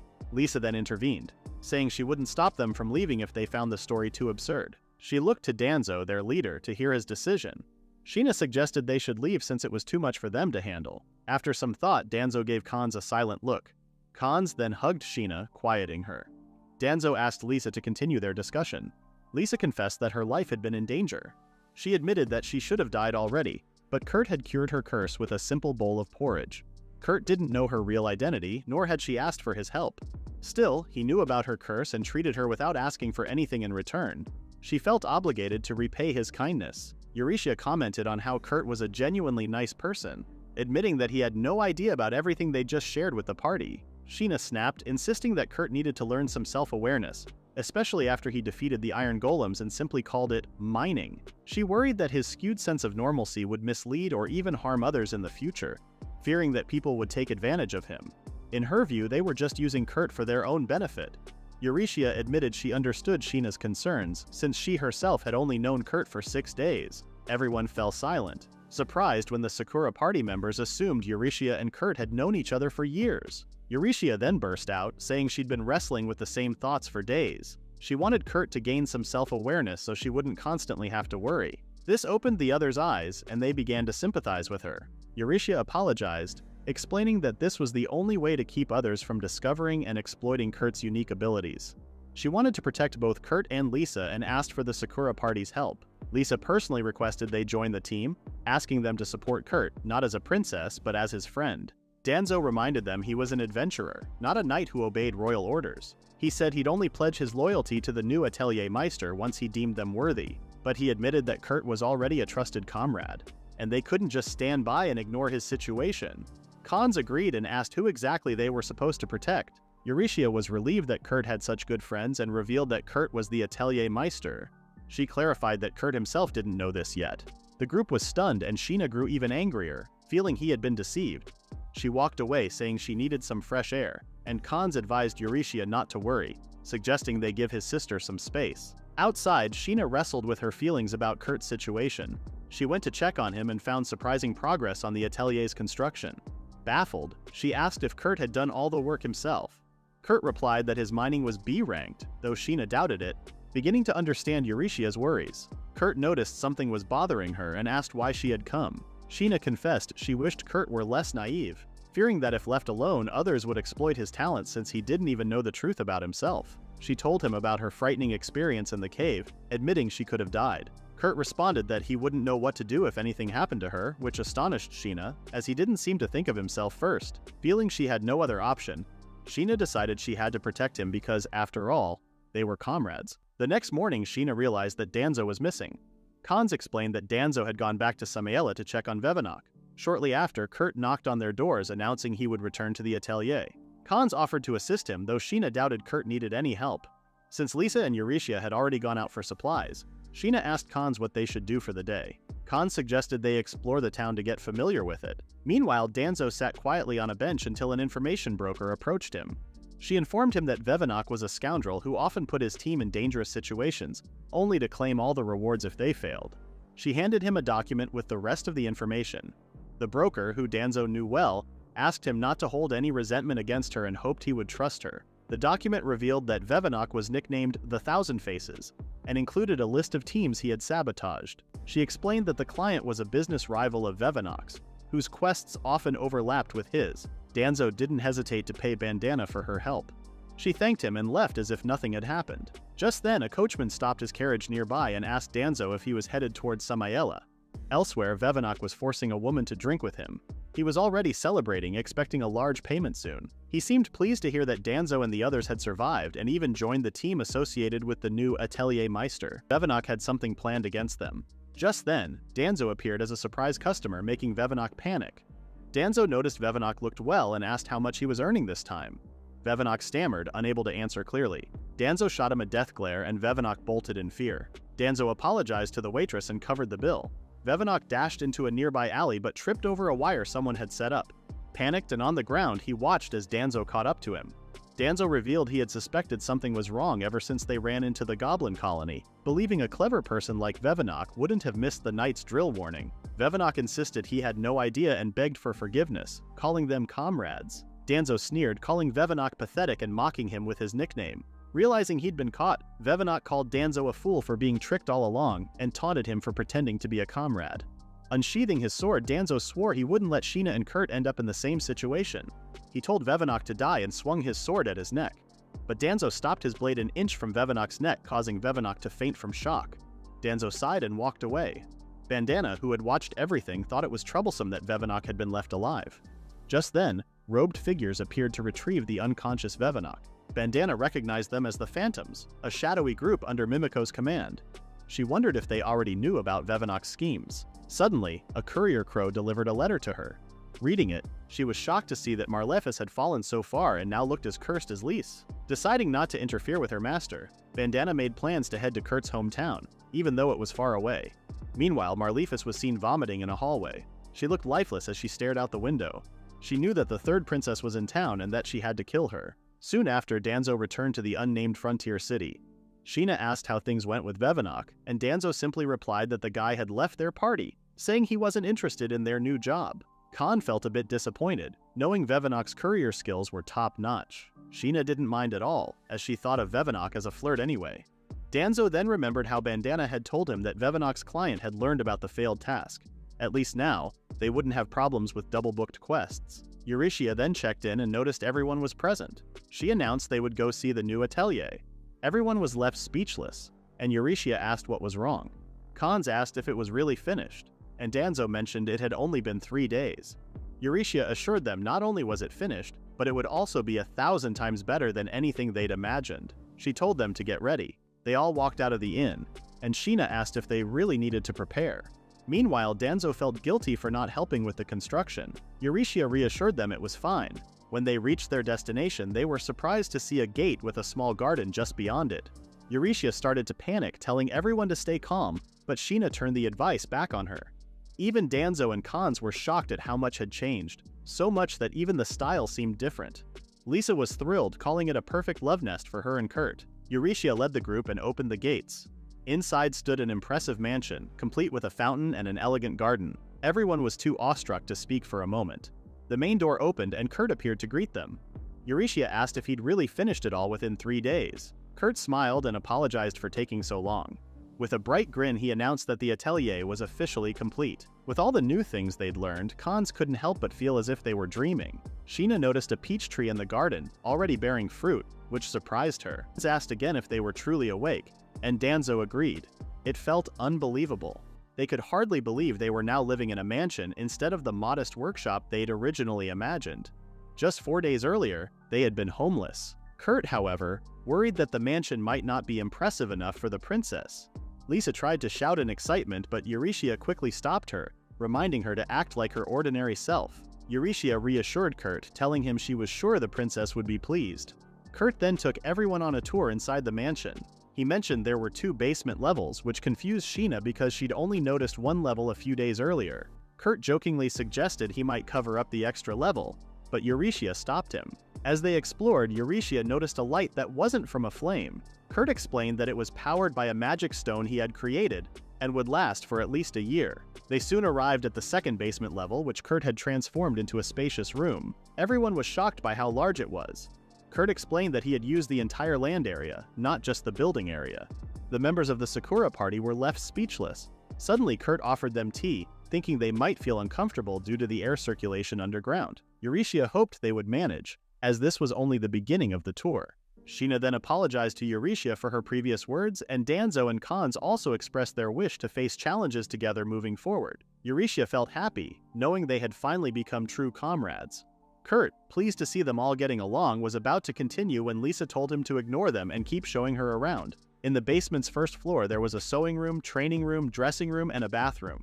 A precious stone in the room supplied water for the bath and the fountain outside. Lise claimed she had provided the stone, and Kurt thanked her for it. Eurysthea told the others it was a national treasure-level stone.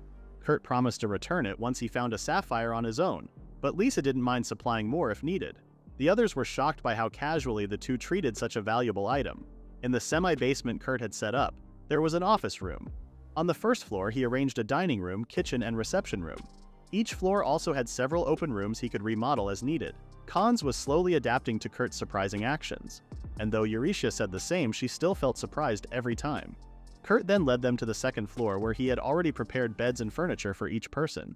Sheena was delighted to learn they each had their own rooms, as she found it inconvenient to share space with others. The room was perfect for her, and Kurt had even made the beds from griffin feathers he'd received from Eurysthea. The girls enjoyed the softness of the bedding, while the guys wondered how much such luxurious materials might cost. Little did they know, Kurt's surprises were far from over. Eurysthea suggested they decide on which rooms to use. Kurt asked when the Atelier Meister and the princess would arrive, since he had already prepared their room. Lisa was pleased to hear he'd especially readied her room, but Eurysthea told her to keep quiet and suggested using the middle room among the three adjacent ones. Lisa, in frustration, asked if Eurysthea was purposely keeping her from the room Kurt had made lovingly for her. Eurysthea told her to stop with the bloody tears and explained to Kurt that the Atelier Meister and princess were too busy to come. She then asked Danzo to take the room next to Lisa's while she would use the other one. Sheena and Cons also chose their rooms. Kurt pointed to the room he'd prepared for the Atelier Meister and princess, leaving no room for himself on that floor. Cons then asked where Kurt's room would be, and he explained he'd set one up next to the kitchen, under the stairs. Everyone exclaimed that this wasn't acceptable and urged him to use the Atelier Meister's room, but Kurt declined. Eurysthea assured him it would be fine since the Atelier Meister was too busy to come, and it would be a shame to let it go unused. Danzo suggested they all stay close in case anything happened. The whole team spent 2 hours convincing Kurt, and he finally agreed, though he felt pressured and insisted he would move out once the Atelier Meister arrived. Next, they needed to move their things from the inn to the mansion. Eurysthea asked Kurt to handle her belongings, since she had to go meet the neighbors and the military personnel managing the frontier city. She also asked for another favor, setting up a barrier around the mansion to repel curses. Kurt apologized, explaining that it would be too difficult to set up such a barrier, and Eurysthea accepted this, asking again about his belongings. With no other option, she decided to use the anti-curse talismans she'd received from Mimiko instead. Meanwhile, a familiar man was pleased to see the walls finally completed. A man named Generic addressed him as General, and expressed disappointment that he wouldn't be seeing General Aru Ardun anymore. Aru thanked Generic for stepping in as a substitute general, and Generic was relieved to pass the responsibility back. He then asked why the north and west walls were perfectly straight, while the south and east walls looked normal. Aru thought of a particular boy and asked Generic if he'd believe those walls were built in just 3 days. Generic doubted it, but assumed Aru and his men must have focused especially on the north and west sides because of the demon attacks. Aru thought about that too. He had personally come to the frontier town to look out for potential spies among the contract workers, but had instead found Kurt, someone he could hire as their own spy. Aru believed Kurt's talent shouldn't be hidden away in a small, nameless frontier town. Just then, a soldier reported that Eurysthea had arrived, representing the new atelier in town. Aru was surprised to hear that an ex-royal adventurer was now working for an atelier, and Generic found it hard to believe that an atelier was setting up shop in a frontier town. Eurysthea appeared and greeted Aru, though Generic quickly tried to charm her. Aru instructed him to stop or face serious consequences. Eurysthea explained she came by to greet them now that the atelier had settled in. When Aru asked if the princess and the Atelier Meister were present, Eurysthea said they were overseas. She lied even though Aru was trustworthy, because there might be enemies nearby. Aru and Eurysthea then wished each other luck as they prepared to work together to develop the frontier city. Meanwhile, a sinister bishop watched with a smirk as a woman cast an ominous spell back in the church. In another part of the frontier city, a woman with a familiar set of melons rode in a carriage. Mimiko advised Ophelia to stay calm and informed her they would reach their hideout soon. The curse sorcerer and the mastermind behind Lisa's assassination would soon face Ophelia's wrath. That night, Eurytia walked back to the atelier. A girl approached her, handing over a paper she claimed Eurytia had dropped. Eurytia didn't recognize it as hers, and before she could ask, the girl disappeared. Inspecting the paper, Eurytia realized it was a map from Mimiko suggesting she visit a hideout. Still, she chose to leave it for tomorrow. Returning to the inn, she found Danzo sitting outside the room Kurt had set up for the princess. He reported that Lisa insisted on using the room, so Eurytia couldn't intervene for now. She asked Danzo to rest, telling him she'd take over. Inside the room, Eurytia admired its elegance, and Lisa couldn't hide her own admiration either. Eurytia reminded her to use the center bedroom, but Lisa resisted, unwilling to give up the room Kurt had specially prepared for her. Eurytia found her insistence endearing and suggested she sleep in the middle of the bed rather than a corner. Lisa declined, explaining she was leaving space just in case Kurt visited her that night. Irritated, Eurytia lay down on the vacant space meant for him, expressing how tired she was. Lisa patted her head, complimenting her hard work. Eurytia mentioned that Danzo had been guarding outside earlier despite his claim that he wouldn't serve a princess. Lisa, feeling apologetic, wanted to make up for the trouble. Eurytia assured her not to worry, they'd keep her safe, but advised staying cautious. She then pasted a talisman on the wall, one of the anti-curse talismans she'd received from Mimiko. They were written in a magic ink that wouldn't fade or wash away. Eurytia planned to put them around the mansion before resting on the sofa in the next room. Remembering something, Lisa showed her a small room for an attendant next to the princess's quarters. Impressed by Kurt's thoughtfulness, Eurytia decided to use it. Meanwhile, in a darkened room, a cloaked figure angrily discussed the timing of casting another curse on the princess. Another voice blamed the first for the previous failure, but mentioned that the bishop had a backup plan. They exchanged a few more words before deciding to wait for updates. Nearby, a woman lay on a bed with a strange tool resembling an IV transfusion slowly dripping something into her bloodstream. The next morning, Eurytia grunted as she rolled over in bed. She caught a familiar, delicious scent. It was Kurt's honey toasts. Realizing she'd slept longer than usual because of the soft bed, she got up, scolding herself for being so careless. She noticed Lisa was missing from her bed, so she rushed out of the room and found Kurt. He greeted her warmly and presented breakfast for the day. Eurytia was surprised but wanted to know where Lisa had gone. Just then, Lisa appeared wearing what looked like a naked apron-style outfit, asking Kurt where to put the next dish. Shocked by the sight, Eurytia angrily asked what Lisa was wearing. She quickly covered Kurt's eyes and demanded why he seemed so calm. Kurt replied that it had been surprising at first, but it now looked like a casual outfit to him. Eurytia asked just how poor Kurt's sense of common decency was. Lisa then clarified that Eurytia was misunderstanding something. The princess was actually wearing shorts and a cropped top under the apron. Eurytia complained about how misleading Lisa's outfit was. Just then, Danzo, Cons, and Sheena entered the dining room. They paused briefly, then turned and left, closing the door behind them. Lisa clung to Sheena, exclaiming that they practically wore the same thing. Sheena disagreed. Meanwhile, outside, Danzo and Cons wondered if they'd be executed on the first day of their job. Lisa turned sulky during mealtime after Eurytia scolded her. Everyone else enjoyed the meal that Kurt had prepared early that morning. They assumed Kurt must have woken up early and spent a lot of time on the food before them. However, Eurytia knew it had only taken him a short while. Kurt then asked everyone to enjoy their meal as he went off to clean something. Eurytia told him to clean up after eating, but Kurt insisted on removing some graffiti he'd noticed on the walls and promised to be quick. Eurytia allowed him to go, returning to enjoy her meal while wondering how long their peaceful days would last. Moments after Kurt left, Eurytia realized something was off. She went around the mansion and noticed a few something were missing. Then she found Kurt near a door, busy erasing the anti-curse talisman she had pasted on the walls. Eurytia was speechless and dropped to the floor in defeat. Something so important was being wiped away like random graffiti on a wall. Confused, Kurt asked who had drawn the graffiti, especially the many markings he discovered in Lisa's room. Resigned, Eurytia told him there was a graffiti monster in town who sometimes drew in random places. Shocked, Kurt was genuinely worried about this mysterious monster. Eurytia reassured him that the Sakura party would make sure the premises were secure, and Kurt felt relieved to hear that. Eurytia visited Mimiko and asked if the anti-curse talisman would really stay intact. Mimiko confidently confirmed it would. Then, Eurytia pulled out some bread Kurt had made for her lunch. Mimiko and Ophelia were instantly drawn to its delicious smell. Eurytia asked what they should do, and Mimiko replied that Kurt would probably just erase the talismans again. Eurytia suggested they visit the atelier to take action. but Mimiko warned that they risked exposure by doing so. Just then, teacups filled with tea appeared on the table. Eurytia requested that Mimiko at least make the phantoms visible when serving tea. Mimiko explained she hadn't told them to act invisible but promised to make them guard the atelier's surroundings. However, until they identified the enemy, the phantoms couldn't move freely. Although they still hadn't figured out who the enemy was, they needed to act before the enemy did.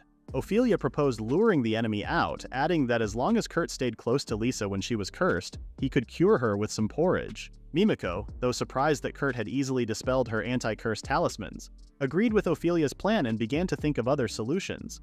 Knowing Kurt could lift curses with porridge, Eurytia wasn't shocked that he could erase talismans as if they were just graffiti. She suspected he might have done even more incredible things without her knowing. Mimiko then ended the meeting, promising to update them on their plan, and requesting that Eurytia and the Sakura party help guard the mansion. Eurytia asked if they could trust Generic, and Mimiko agreed to investigate. Suddenly, Ophelia made a strange sound, causing Mimiko and Eurytia to look over. Ophelia then declared that the bread had vanished. The room fell silent at her absurd claim. Ophelia exclaimed that she wasn't too late to bring Kurt to her atelier, to which Mimiko angrily responded, saying she had already missed her chance to act. 2 weeks had passed since Kurt removed the anti-curse talismans, and nothing happened to Lisa. It seemed the assassins had given up on targeting her. Meanwhile, the members of the Sakura party had leveled up in their respective skills after working at the atelier. Eurytia hadn't noticed her own rank had risen, but her slashes had become sharper. She wondered if Kurt was the reason for these improvements. While bottling peaches, Lisa was startled by a bird. Kurt checked on her and the princess asked what to do next. Kurt mentioned cleaning the bathroom and Lisa offered to help. Then he suggested they go shopping in town since she hadn't left the atelier since arriving. However, Lisa looked worried. Kurt noticed her expression and thought she might be afraid to go outside, recalling how the graffiti demon had targeted her. Lisa said it wasn't the right time and asked Kurt to take her shopping when it felt safer. Kurt promised he would. Meanwhile, Eurytia was storing a cart full of precious ores.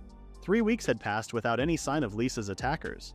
She wondered if they had given up or were still plotting something. Just then, Kurt appeared and invited her for tea. Eurytia stopped worrying as she admired the food Kurt had prepared.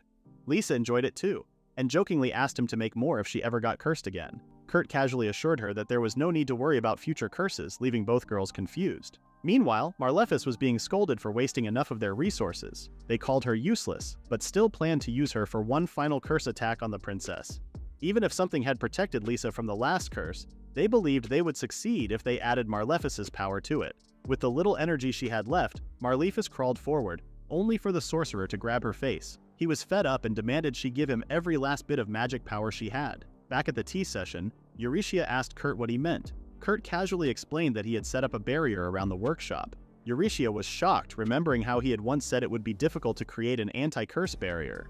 Kurt replied that he'd never said that at all, leaving everyone confused. Eurytia asked again why Kurt thought Lisa wouldn't be cursed again. Kurt explained that he had put up a barrier that could reverse curses, not just block them. He said it would reflect any curse cast toward them, though he admitted he modified it a bit since he felt sorry for whoever was casting the curse. The sorcerer cast a curse on Lisa, but it rebounded. Ophelia sensed the curse's effect and quickly informed Mimiko about it. The sorcerer then began screaming as his face lit up like a bulb, and soon his entire body glowed as well. Horrified, Marlefis crawled away. The sorcerer, noticing her attempt to escape, grabbed her. His face started to bloat and Marlefis cried out in disgust.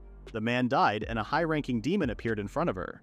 The demon saw Marlefis as useful and flew off with her toward the old ruins in the west, claiming it was the best place to prepare for killing the princess. Marlefis questioned why a demon would want to kill a human princess. The demon explained he had been summoned by Triton, the bishop, whom he mockingly called the sparkly fat one. Marlefis was shocked to learn that high-ranking church officials had contracted with demons. The demon then handed her what was once her useless staff, now filled up with magical power. When Marlefis asked what she should do, the demon ordered her to heal herself.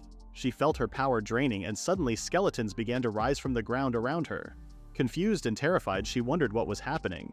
The demon warned her to heal herself, or she would die. Soon after, the generals noticed the fog around the frontier city thickening. They could no longer see the patrolling soldiers and suddenly heard the sounds of swords clashing. They immediately checked the area where the sounds were coming from. As part of the fog thinned, they discovered skeletons. Everyone used magic to light up the area, and when they saw a horde of skeletons surrounding the city walls, Aru ordered the alarms to be rung. Meanwhile, Eurytia looked shocked when she saw a sorcerer with a bloated face. She asked who it was, and Mimiko identified him as the sorcerer who had been after Lise.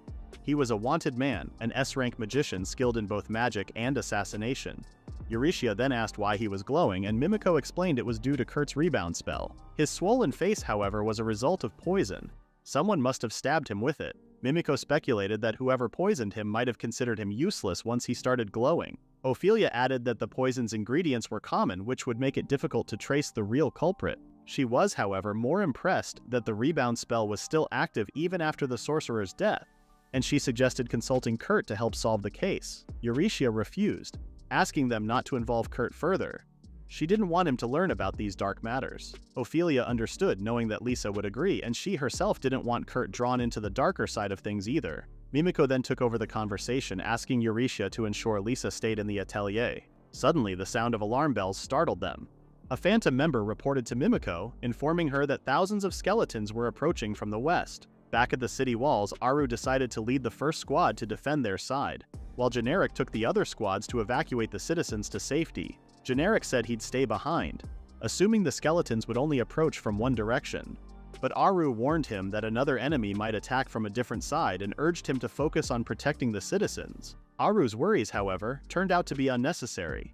One of the soldiers pointed down from the walls, and Aru saw the skeletons disappearing as they got close to the city walls. Everyone was baffled by what was happening. Generic asked if Aru had used purification magic on the walls during the repairs. Aru denied it, but suddenly remembered Kurt. Realizing what might have happened, he couldn't help but shout in frustration, picturing Kurt blushing and calling his name. Meanwhile, the girls were in a panic over what was happening.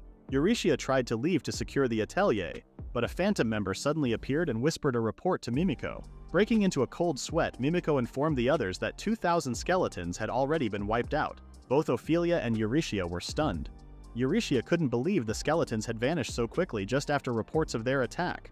Then a part of the ceiling opened up. Eurytia suggested to the phantoms that they should just use the door and talk normally, to which Mimiko responded that she hadn't taught her people to act like that.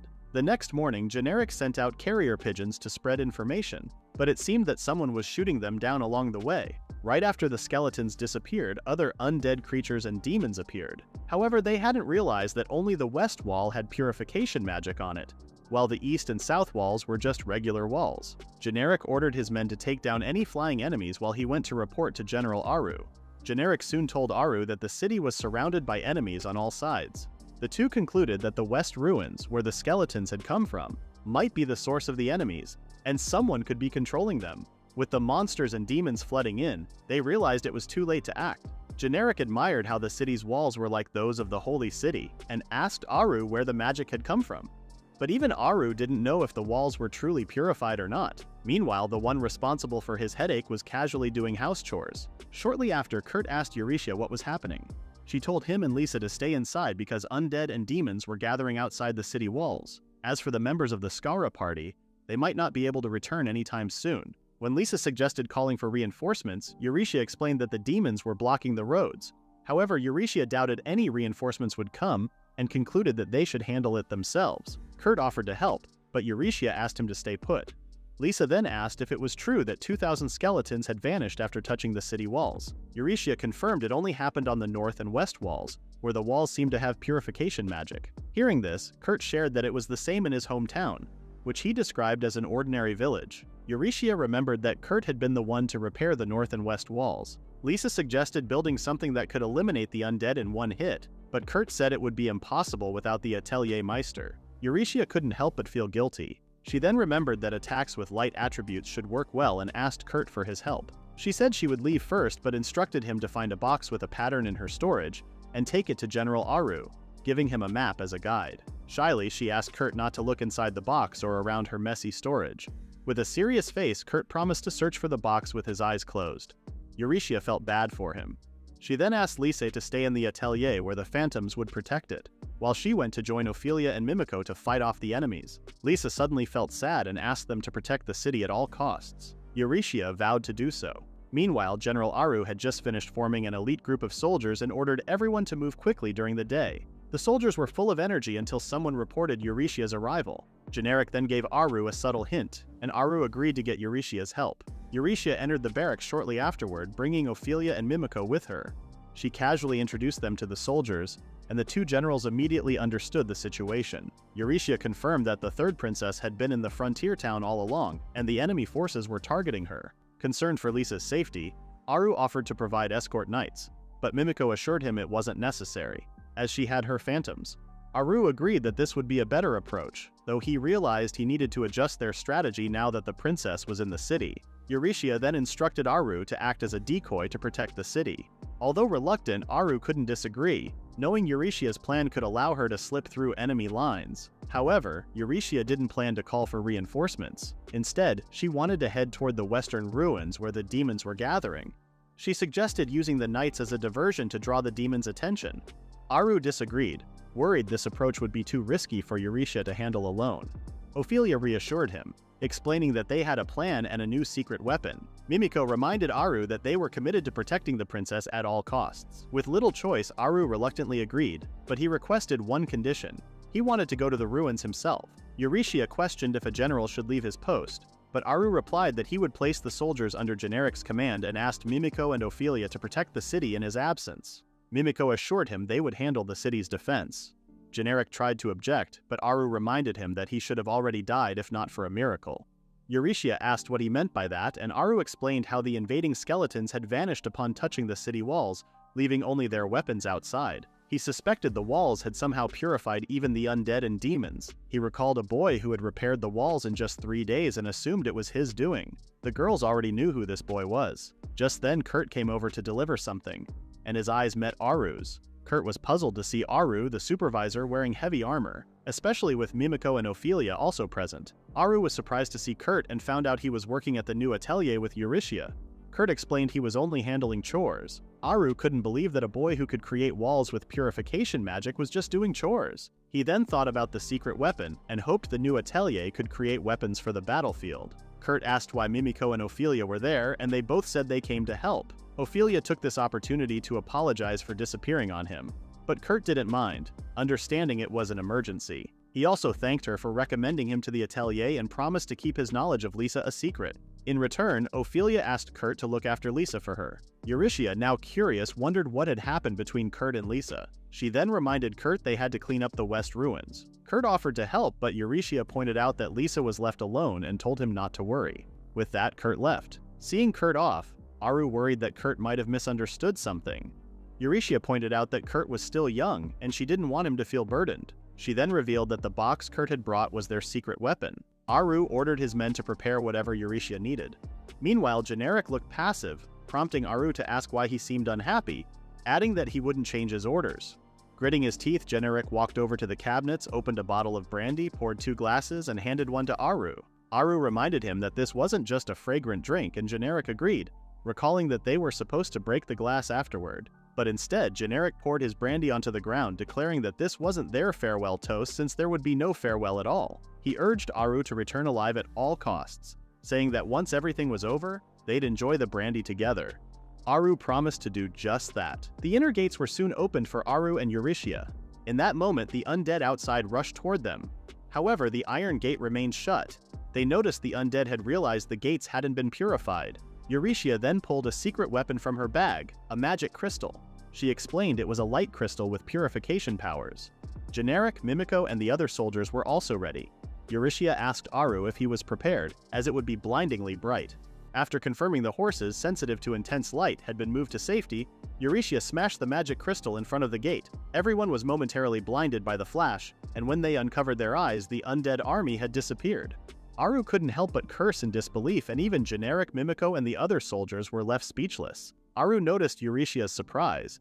Even though she was the one who had used it, Eurytia admitted it was her first time using such a crystal. Kurt always managed to surprise her. With that, Aru and Eurytia charged out of the city walls. Generic and his team moved out to distract the remaining enemies, while Mimiko took over and commanded the rest of the soldiers. They would handle the undead and demons, hoping the two would succeed in their mission. Meanwhile, Kurt felt downcast, thinking about how helpless he'd been during critical moments. He wished he had the strength to help others. Lost in thought, he found himself distracted from his chores and decided to take some time for reflection. He headed to the smithy, recalling how Danzo wielded a katana and decided to create a smaller version. His uncle had once told him that striking iron with his whole heart could help him discover new things within himself. But despite the encouragement, he still felt discouraged. Every job he took seemed to end in failure, especially since he wasn't skilled in combat. Now he had friends and comrades and was working in an atelier. He needed to be careful not to lose this position too. Kurt thought about Lisa and hoped she was doing well, as well as his former party members.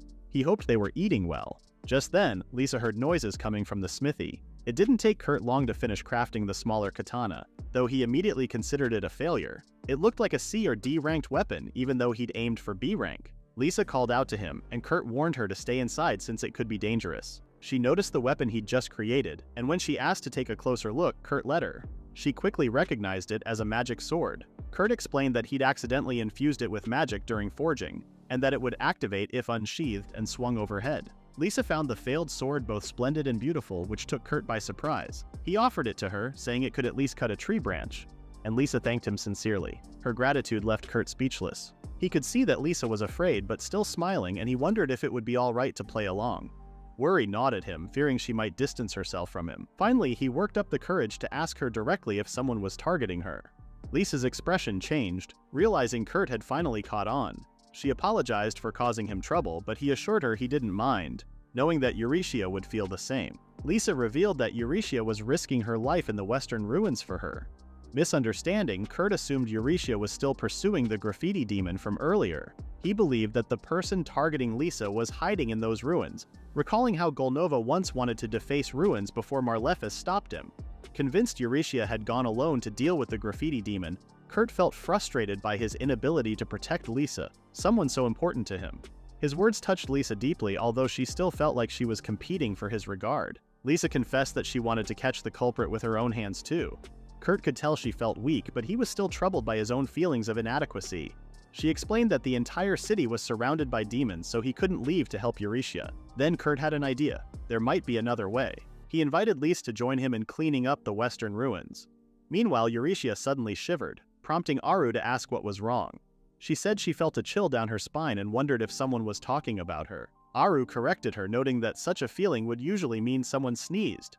Eurytia then shrugged it off, assuming something was about to happen soon. It didn't take long for Lisa to get ready to go out, and of course she didn't forget to bring along the small katana Kurt had just made for her. She remembered his instructions on activating its magic and tried it, but nothing happened. Suddenly she noticed someone approaching and Lisa quickly turned to face them. Meanwhile, Eurytia spotted a flash of light from the direction of the city wall and assumed it was Generic and the others. She and Aru arrived in the ruins, where they were greeted by a swarm of demons. They were starting to run low on magic crystals, and the trees and rubble made it difficult to find the source of the disturbance. Suddenly, a wraith launched a surprise attack on Aru, but he managed to fight back. Eurytia tried to move to his side, but Aru urged her not to. As she attempted to reach her magic crystals, demons grabbed her arms, holding her in place. Just then, Khans appeared and slashed through the demons, surprising Eurytia. Danzo also cut down the demons surrounding Aru. When Aru asked who they were, Danzo explained that they worked for the atelier.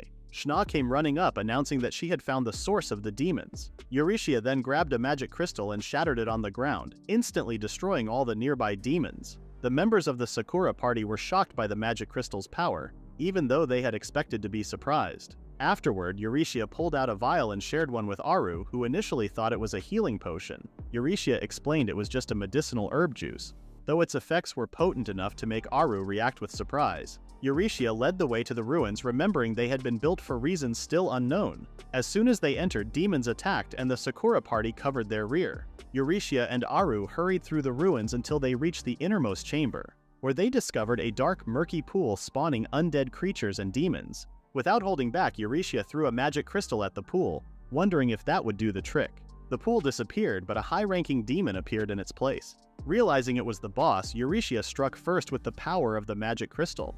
However, the demon survived due to his seemingly endless lives. Aru attacked next, but the demon didn't even flinch, allowing the sword strike to hit. The wound immediately healed as if it had never been there. Meanwhile, a thin shadow stretched from the demon toward an inner chamber where Marlefus screamed in pain, though Eurytia was unaware of this and grew increasingly annoyed by the demon's resilience. The demon, observing them calmly, praised their efforts. He then opened a portal, revealing Generic and the soldiers fighting desperately to protect the princess. Aru declared that they would not yield to the demons and that he would personally defeat the High Demon. The High Demon apologized mockingly for the number of minions he had sent and summoned even more. He remarked that they weren't calling for reinforcements and pointed out that only one part of the city walls had purification. He also expressed his intention to crush the 3 people defending the entrance. Enraged, Eurytia attacked the demon alongside Aru. Together, they pierced the demon's heart and severed his neck. But the demon merely laughed, reattaching his head as if nothing had happened, and declared he would drag the princess out of the city and tear her to pieces. Eurytia felt trapped in a stalemate, unsure how to handle a demon that could regenerate so easily. She could only defend herself from the demon's attacks, noticing that he was purposely avoiding her vital points, as if he were playing with her. Meanwhile, newly spawned demons and undead broke through their defenses. Aru suggested they finish off the high demon to end things quickly, but Eurytia questioned how they could defeat him. The demon, enjoying her look of despair, mocked her to surrender. Eurytia, however, exclaimed that she wouldn't back down. Meanwhile, a severely injured Marlefis knew her fate was sealed. Even if she managed to escape, she would eventually be caught. If all her magical power was drained, the high demon would devour her soul to grow stronger.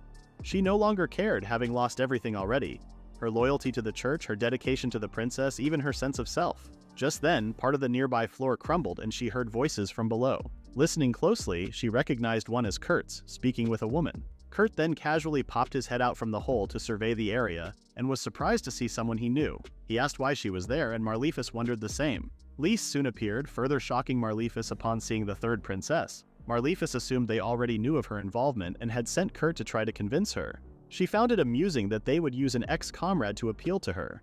Kurt asked if Marlefis had been after Lys. Marlefis realized that Kurt didn't know the full story, figuring that they had withheld information from the blockhead, something she thought was wise considering how useless he seemed to her wherever he went. Lisa asked Kurt if he knew Marlefis, and he confirmed that she was a nun, and part of the group he was grateful for. Marlefis corrected him, saying she had already been excommunicated from the church. When she started to explain that the bishop was actually the mastermind, Kurt interrupted, asking if she'd painted a giant graffiti in the ruins as revenge for being kicked out. Lisa understood what Marlefis meant, but Kurt was still confused.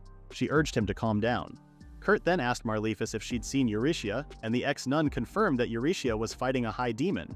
Marlefis gave Kurt directions on where to find her. Kurt tried to go alone, but Lisa insisted on going to meet Eurytia herself, asking Kurt to clean up the graffiti on the floor. Kurt hesitated, concerned, but Lisa reassured him, reminding him she had the magic sword he'd recently made. She also hinted that Marlefis looked hungry and was likely in pain. Kurt reluctantly agreed and asked if Marlefis was all right. Marlefis could only see 2 fools standing before her and couldn't believe they'd left the princess, a target, on her own. Kurt told Lisa to be careful, then quickly prepared a cleaning solution. Marlefis called him a fool, but surprisingly, the magic circle wiped away in a single swipe of the mop. The high demon noticed his spell had vanished and tried to retreat, but Aru and Eurytia seized the chance to strike. For the first time, the demon dodged an attack which both swordsmen quickly noticed. The high demon wondered what was going on, and Eurytia realized that his wounds weren't healing. Although unsure of the cause, she pulled out a magic crystal, but the demon quickly swatted her bag of crystals away, declaring that playtime was over. Suddenly, Lisa appeared, calling out to Eurytia. The demon's attention shifted to her, and Eurytia froze, anxiously wondering why Lisa had come. Seeing the princess, the demon aimed a deadly attack at her. Eurytia and Aru tried to shield Lisa, but they were too late. The demon's strike pierced Lisa's chest, sending her to the ground. The demon laughed with satisfaction, mocking Lisa for not hiding in the city. To everyone's surprise, Lisa responded calmly, asking who the real fool was and smiling at them. The injured Lisa was only an illusion. The demon, convinced he'd felt the warmth and scent of a real body, was shocked. Lisa then explained that her magic sword of illusions, Butterfly, was crafted by the new Atelier Meister, claiming no one could see through its tricks. Eurytia wondered if Kurt had truly created this remarkable weapon. Frustrated, the demon struck at Lisa again, but it was just another illusion.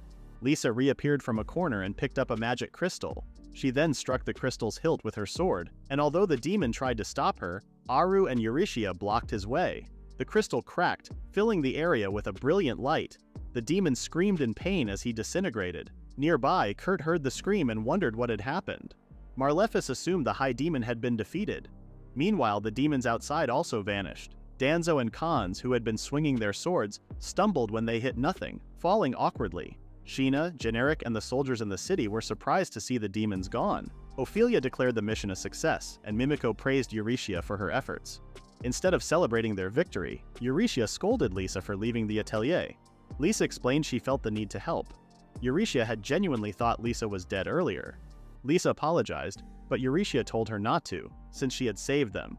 Aru couldn't help but agree and knelt before the princess, asking how he could repay her for saving his life. Lisa asked him not to bow, as she felt she was the one who should be grateful. She offered him a government position in the capital as a reward, but Aru refused, saying he preferred life in the frontier city.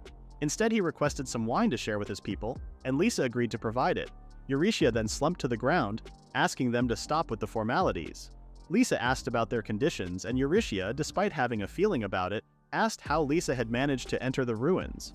Lisa explained that the Atelier Meister had dug an underground path to avoid the demons above. Just then, a phantom appeared, bringing a message from Mimiko, who reported that the demons on the surface were no longer present. Eurytia felt relieved. Lisa then ordered Aru to return to the city and report back. Aru asked to accompany them, but Lisa insisted it would cause problems if people knew she had been in the ruins.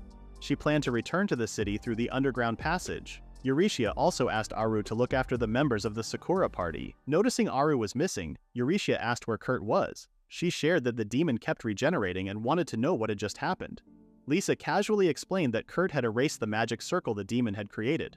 Eurytia had completely forgotten that erasing magic circles was one of Kurt's specialties. Lisa then mentioned that the bishop was the mastermind, according to information from a captured nun. When Eurytia asked who the nun was, Lisa revealed it was someone Kurt knew named Marlefis. Eurytia froze at the familiar name, quickly remembering Marlefis as Kurt's former teammate. She asked where Kurt was and rushed off to find him. Meanwhile, Marlefis was examining the mop and water Kurt had used to erase the magic circle. Kurt even shared some rice balls with her. Though Marlefis knew she couldn't digest food due to a curse, she wondered if her last meal would be Kurt's cooking, and was surprised to find it delicious after taking a bite. She imagined how carefully Kurt had prepared everything, from the ingredients to the cooking method. Realizing she was actually enjoying the food, she noticed she didn't feel nauseous anymore. She then removed her clothing to check her stomach and found that the curse was gone. Kurt quickly covered his eyes and told her to undress somewhere else. Marlefis finally understood the extent of Kurt's help to the team all along. Feeling remorseful, she began to cry, but Kurt reassured her, promising to bake her favorite grape bread. She couldn't believe how much they had taken Kurt's kindness for granted, and hoped they could become a team again once they returned to the city. Just then, Eurytia and Lise came running in, and two phantoms appeared out of nowhere. Marlefis froze, recognizing them. Lisa told Kurt that these were soldiers sent by Mimiko to capture the graffiti demon, and Kurt believed her, but Marlefis was in disbelief. The phantoms seized Marlefis, assuming she would soon be gone. As Kurt called out to her, Marlefis asked him to save her. Kurt promised to visit her with some grape bread, and Marlefis, exasperated, shouted that wasn't what she meant and called him an idiot. Seeing Marlefis off, Kurt hoped she would atone for her sins in jail. Lisa thought Marlefis might face the death penalty, but Kurt believed she had already reflected on her actions and shown remorse. He then noticed Eurytia was covered in blood and tried to tend to her wounds. Seeing his concern, Eurytia felt her heart skip a beat for a moment. She told him not to worry since she had already taken his medicine. Then she started scolding Kurt, reminding him to stay close to Lisa. When Kurt and Lisa were side by side, Eurytia couldn't deny that the two were inseparable. She found it hard to believe the skinny boy she once knew had become an Atelier Meister. With a troublesome princess and herself as the chief adventurer of the Atelier, she figured things would be difficult. Since they had already cleaned up the graffiti and captured the culprit, Eurytia suggested they head back to the Atelier. She and Lisa then linked arms with Kurt. He felt grateful to be part of the team. However, he worried there might still be monsters outside. Eurytia reassured him, saying the Atelier Meister had already dealt with them. Kurt was surprised, assuming the Atelier Meister must be really impressive. Lisa noticed something and asked him what was wrong. Eurytia assumed Kurt was smirking because he had two beautiful women by his side. Kurt denied it, but agreed that both were indeed beautiful. He admitted he didn't fully understand himself, but he just felt truly happy. He was glad to have a place to return to and comrades to go back with. From the bottom of his heart, he felt a deep sense of joy. That night, everyone celebrated their victory with good food and drinks. Kurt was speechless as he watched them devour his cooking. He had expected a lively, noisy celebration, but instead, everyone ate as if the food was liquid. Concerned that the dishes might not be suitable for a celebration, he asked if he should prepare something better. Aru insisted that Kurt was mistaken. They were just too focused on how delicious the food and drinks were. When Aru asked everyone to confirm this, no one backed him up, which made him frustrated. Then they all started praising Kurt's cooking. Kurt thanked Aru for helping to make the atmosphere livelier. Kurt turned to Danzo and asked if the food was really okay since he hadn't actually learned to cook. Danzo reassured him, saying it was so good that any future wife of Kurt's wouldn't need to worry about cooking. For some reason, Eurytia felt a bit offended by this comment. Lisa mentioned they'd soon gather books and tools needed for the Atelier Meister, suggesting that Kurt could get some cookbooks too. Kurt was happy to hear that he'd be able to read them. He poured more drinks for Aru, still thinking of him as a construction supervisor. He also wrapped up some food for the soldiers who couldn't join the celebration due to guard and cleanup duties. As Kurt continued serving others, Aru called out, telling him to join in since the Atelier's work had saved everyone. Watching the celebration, Kurt realized just how remarkable the Atelier Meister and the tools really were. Lisa and Eurystia then asked why he was acting like he wasn't part of the group. Kurt explained that he often felt like he was missing something, admitting that he struggled to read the mood and be aware of his surroundings. His words caught Aru's attention, who asked if Kurt knew who he really was. Kurt replied that he only knew him as the supervisor at the wall repair site. Aru laughed and agreed with a grin. Then Lisa explained that Aru was actually the leader of the Knight's Order and the general in charge of the frontier city. Kurt apologized, but Aru just chuckled, agreeing he could still be the worksite supervisor. Lisa then asked if Kurt could guess what she was thinking, and Eurystia added that everyone there probably felt the same way. Kurt guessed random things about the food and his uselessness, but none of them were right. Eventually he realized they all saw him as someone rather dull. Everyone laughed and agreed, though Kurt apologized for his dullness. Eurystia reassured him, asking him to stay just as he was. Seeing everyone have fun, Kurt felt happy and decided to make the evening even more exciting. He walked off for a moment, lit something up, and hoped they would enjoy it. Suddenly, something shot into the sky and exploded like a flower of fire. Citizens nearby panicked, thinking the city was under attack by demons again. But some quickly realized it was just fireworks. Everyone watched in awe, knowing this was a site usually reserved for the royal capital. They saw that it was coming from the Atelier's direction. Kurt was quietly watching the fireworks when Aru, Eurystia, and the other soldiers approached him, surprised by the sudden explosions. They asked if he was all right and what had caused the blasts. Kurt casually replied that he had just set off fireworks. Aru and the others, unfamiliar with fireworks, asked what they were. Kurt explained they were used for celebrations. Aru, still puzzled, turned to his men who were fussing about something.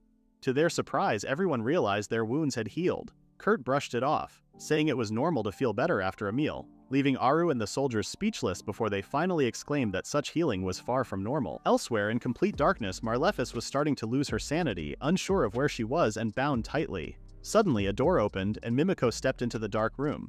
Marlefis pleaded for help, but Mimiko ignored her, introducing herself instead and informing Marlefis that she had been sentenced to death. Marlefis, desperate, begged for mercy and promised to confess everything.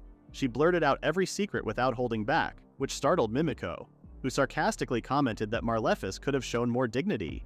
Mimiko then closed the door, leaving Marlefis to scream in the darkness. Moments later, Mimiko opened the door slightly, glaring at her.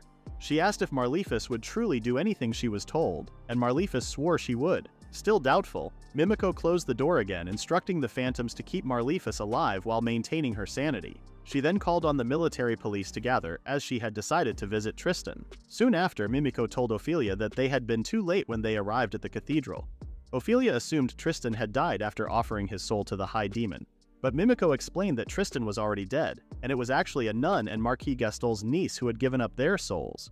She called Tristan a heretic for using others' souls in that way. Ophelia realized that Tristan had become a scapegoat. Even if the royal family tried to blame the church, only Tristan would be held responsible, and it was likely that most of the evidence had already been destroyed. Ophelia then asked why Mimiko was keeping the nun alive, and Mimiko responded that she felt the same way Ophelia did. However, since things were more suspicious than she initially thought, she believed Lisa wouldn't be targeted by the church anymore, and she could make use of Marlefis. Additionally, Kurt still wanted to see Marlefis. Ophelia began to think of ways to thank Kurt and regretted not being younger, as she might have offered herself. Mimiko, reading her mind, reminded Ophelia of her age and pointed out the difference between feeling grateful and selling her body. Silently, Ophelia landed a punch on Mimiko like a boxer. Meanwhile, Killshell found herself inside a mansion that didn't resemble an atelier. Kurt entered and greeted her, asking why she had come. Killshell looked pleased to see him again. Killshell surprised Kurt by handing him a box filled with gold coins, saying it was his reward for working hard for their agency.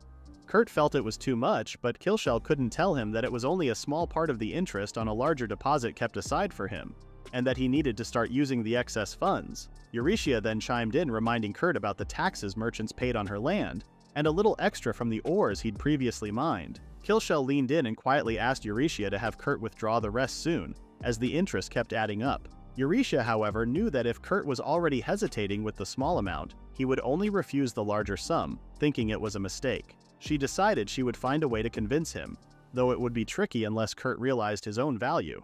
To put him at ease, she suggested it must be similar to the payment he received with his previous team, but Kurt admitted he'd never earned rewards. He'd only received enough food for doing chores. This angered Eurytia, who began plotting ways to get back at his former teammates. She then told him to accept whatever he was given, as Killshell could get into trouble otherwise. Reluctantly, Kurt agreed. Killshell was touched, thinking Kurt was the only one who always remembered her and her name. She politely declined his invitation to lunch and excused herself, saying she was busy. Eurytia offered to walk Killshell part way, claiming they had much to discuss. Before leaving, she encouraged Kurt to use the money freely.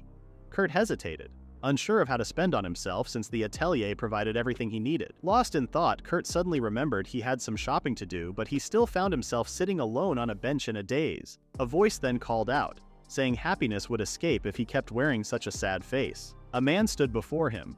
Noticing Kurt's confusion, the man brushed back his hair, revealing himself to be Generic, which startled Kurt. He apologized for not recognizing him at first. Generic asked Kurt to drop the formalities, joking that everyone would be upset if anyone from the atelier showed him such respect. When Kurt mentioned that Generic was a lieutenant general, Generic dismissed the titles, saying they were in debt to the people from the atelier.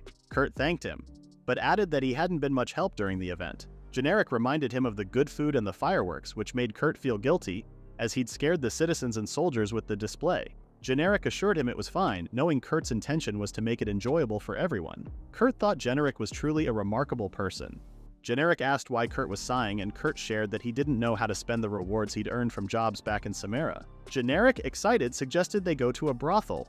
He assumed Kurt had been bottling up his feelings while being surrounded by all the beauties in the atelier. Since Kurt was already an adult by their standards, Generic figured he could teach him a thing or two about alcohol and women. Suddenly, an arrow whizzed past in front of Generic's face. He quickly pulled Kurt down with him to take cover, assuming Kurt was being targeted due to recent events at the atelier. Kurt noticed something tied to the arrow, and as he lowered his head at Generic's urging, Generic read the letter attached to it. His expression shifted, and he abruptly told Kurt they wouldn't be going to the brothel after all, making an excuse about receiving orders from his soldiers. He told Kurt to spend his money however he liked. Hearing that, Kurt casually shared a thought with Generic, who laughed loudly, saying he'd tried it once himself, but he added that it would take a fair amount of money, about 2 months' worth of Kurt's current salary. Kurt replied that he might be able to afford it, and Generic suggested they go at night. Kurt, however, was concerned about everyone else's schedules, but Generic urged him to just go for it. The two then continued down the street until they reached a certain bar.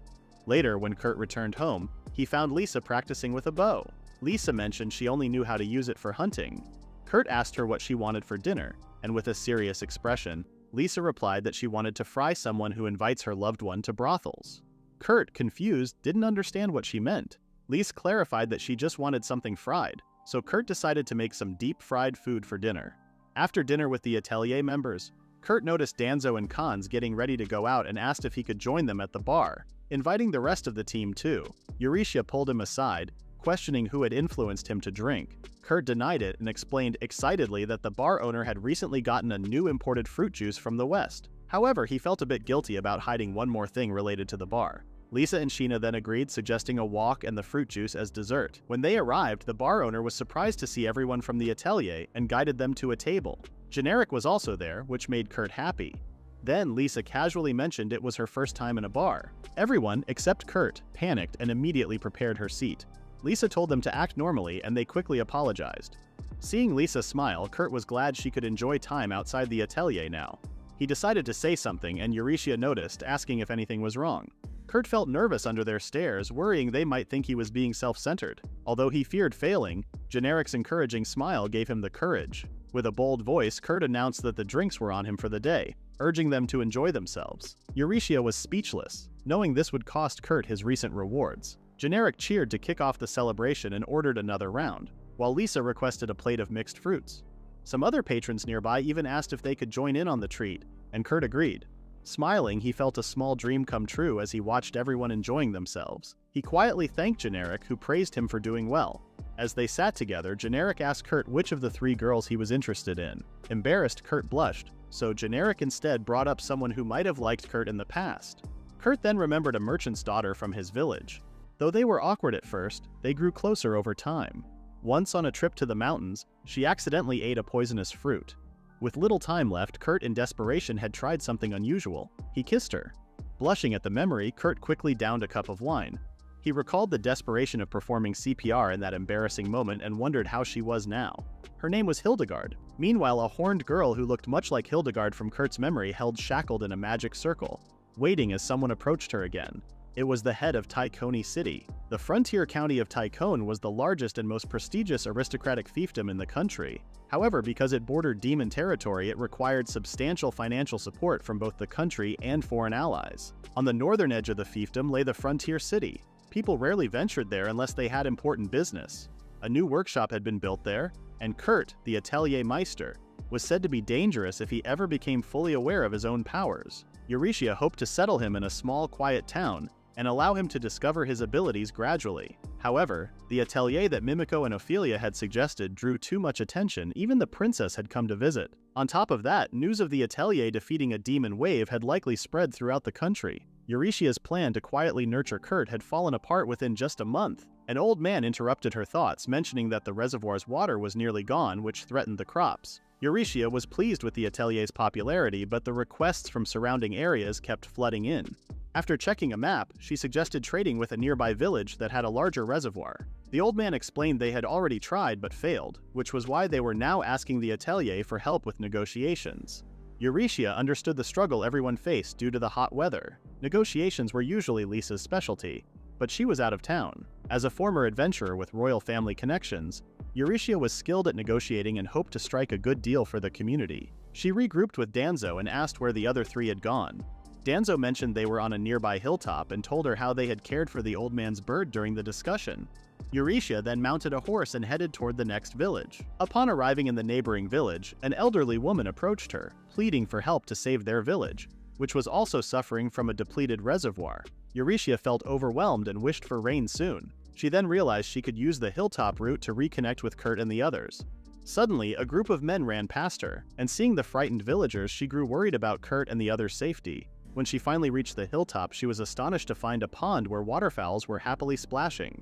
She hadn't expected to find any water nearby. Sheena mentioned that there hadn't been a pond just moments ago. Eurytia understood what that meant when she spotted Kurt in the distance. He explained that the waterfowls seemed thirsty, so he had tapped into an underground water vein. Upon closer inspection, it wasn't just a pond, it was a lake. Admiring the clean water, Eurytia imagined building a gazebo beside it and turning the spot into a tourist attraction. The elders from the two villages suddenly appeared and thanked Eurytia. Kurt was impressed by how quickly she had resolved their request. Then an older man appeared and offered Kurt some waterfowl eggs in gratitude. Surprised by the amount, Kurt looked pleased to receive them and began wondering what he might cook with them. Knowing Lisa had gone to report the recent demon attack to the feudal lord, he decided to prepare something special before she returned. Meanwhile, a tired Lisa missed Kurt's cooking. The feudal lord noticed her lack of appetite and asked if the food didn't suit her tastes. Taikoni's frontier count, who had authority equal to a duke, clearly had ambitions. If a workshop with a princess's presence was established in his territory, he wouldn't overlook the chance to strengthen his ties to the royal family. Lise sensed the lord's intentions. He hoped to build a connection with royalty through her, expecting that the workshop master might soon be in his debt. She and the lord exchanged fake pleasantries, each knowing the other's hidden motives. The lord then commented that the frontier city where Lisa was staying had no official name yet. Lisa replied that an elected governor would have the right to name it, assuming their conversation was merely polite small talk. Given the city's proximity to demon lands, the lord suggested that it would need strong leadership, and glanced at Aru, implying he might take over. Aru refused, saying he was simply a knight and not interested in such a role. The lord agreed, stating that the military should remain focused on protecting the frontier city, and then proposed that the new workshop master might become its governor. Inwardly, Lisa felt shocked. She realized the lord's scheme to make the workshop master a governor under his control. He pointed out that 3 other workshop masters in the country had already been appointed as governors, which would force Kurt to appear in public as the workshop master.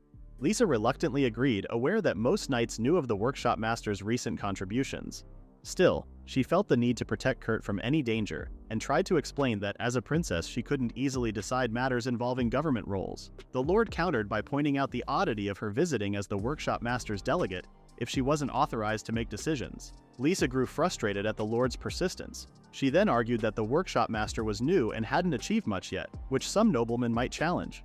But the Lord dismissed her concern, reminding her that the workshop master was already backed by prominent figures like Ophelia and Mimiko, and even the princess, Lisa herself. He added that many knights' lives had been saved by the workshop master, so there would be little opposition. Feeling cornered, Lisa hoped Aru wouldn't say anything unnecessary. Unfortunately, Aru enthusiastically declared that he and the knights would gladly welcome the workshop master as governor. Lisa quickly tried to counter his words, but the Lord interrupted, implying that the workshop master might have personal flaws making him unfit for governance. This comment hit a nerve, and Lisa, feeling her loyalty triggered, retorted that the workshop master was remarkable and unmatched by anyone else. She demanded the Lord retract his words. Then she stopped, realizing she had walked right into his trap. The fat lord clapped his hands, celebrating that they finally had a governor for the frontier city. Even Aru seemed pleased. The lord then announced he would travel to the city in a few days for the official nomination. He quickly ushered Lisa outside, asking her to send his regards to the Atelier Meister. Lisa left his place feeling defeated. When Eurytia heard the news, her head ached with frustration as her plans had completely fallen through.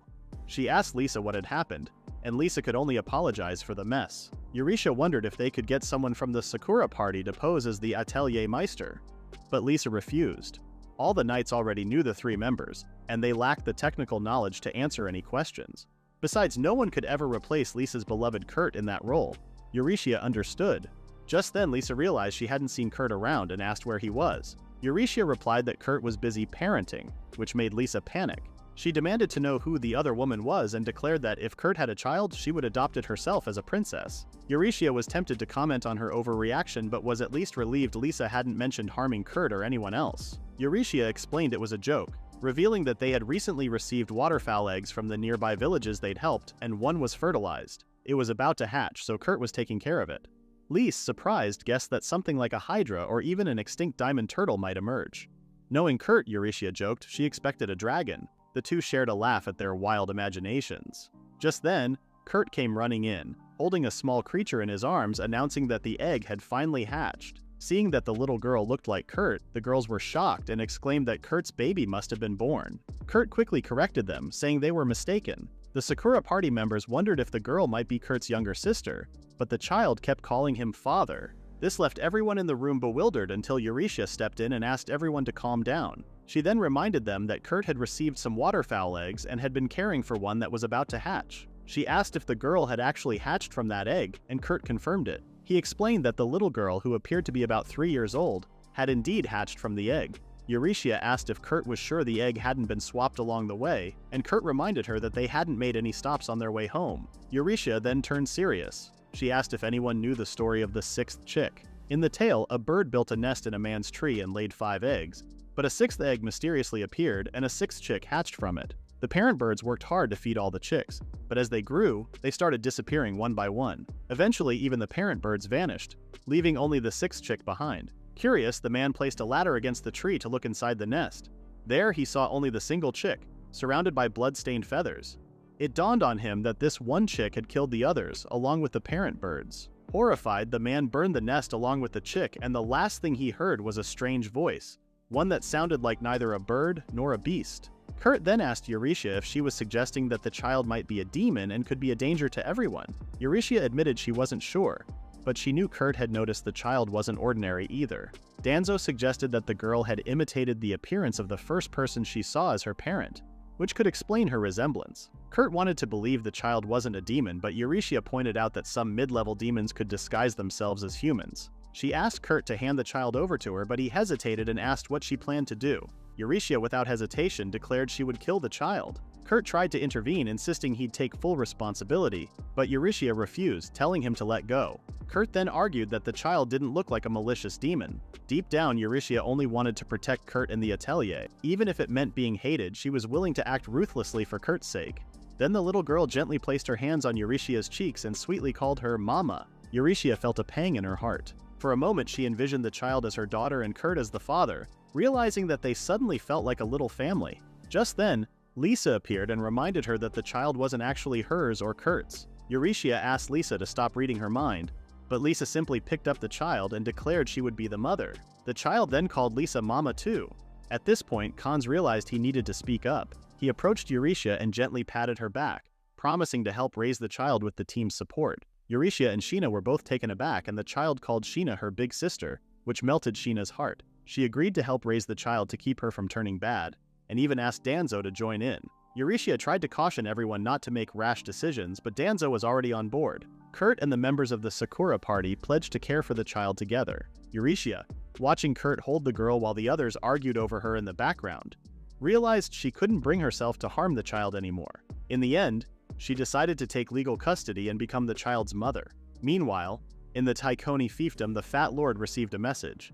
The report stated that a large number of magic crystals were arriving in the frontier city from the royal capital, sourced from the warehouse of the third court magician. A light magic crystal could only affect demons, but a fire magic crystal of similar power could easily destroy an entire town or city. He instructed his maid to investigate Mimiko, intending to discover whether the Atelier Meister in the frontier city was just a puppet. In the royal capital, Ophelia and Michelle made their way to Mimiko. Aware that they were being watched, the two used telepathy to speak without alerting anyone. Michelle suggested they hide their faces, but Ophelia advised her to ignore their observers. When they entered the cafe, Mimiko greeted them, wearing a steaming face mask while working on some documents. She asked them to ignore her appearance, explaining she hadn't rested properly since the recent demon incident. Ophelia snatched the papers from Mimiko and told her to take a break. She also mentioned that they were under close surveillance, and Mimiko shared that they had already arrested 12 spies. Ophelia warned her against leaving the windows open, but Mimiko said she did it to lure in the observers. Mimiko expressed concern for Ophelia's safety, given that most of the phantoms were with Lisa and Kurt. Ophelia reassured her, saying she had Michelle and was well aware that over 100 spies were in the frontier city. Mimiko dismissed them as clueless people who didn't know the true source of the light magic crystals. However, someone had managed to evade the phantoms, closely watching Kurt. Mimiko found this person troublesome, suspecting they might have had a role in Tristan's death. Ophelia then changed the topic, asking if it was true that Kurt had become the governor of the frontier city. Mimiko recalled setting things in motion regarding that. She mentioned she was already drawing all their enemies toward her. Just then, a phantom brought a letter, and Mimiko's face soured as she read it. She claimed her eyes were tired and handed it to Ophelia to read, in case she had misread. Ophelia's expression also turned grim.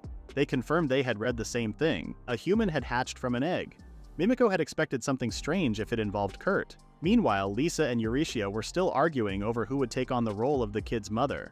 Shortly after, Eurytia was found peacefully asleep on the balcony, with a little girl nestled beside her. Just a few minutes earlier, Eurytia had stepped outside to calm herself, only for the child to follow and jump into her arms, quickly dozing off.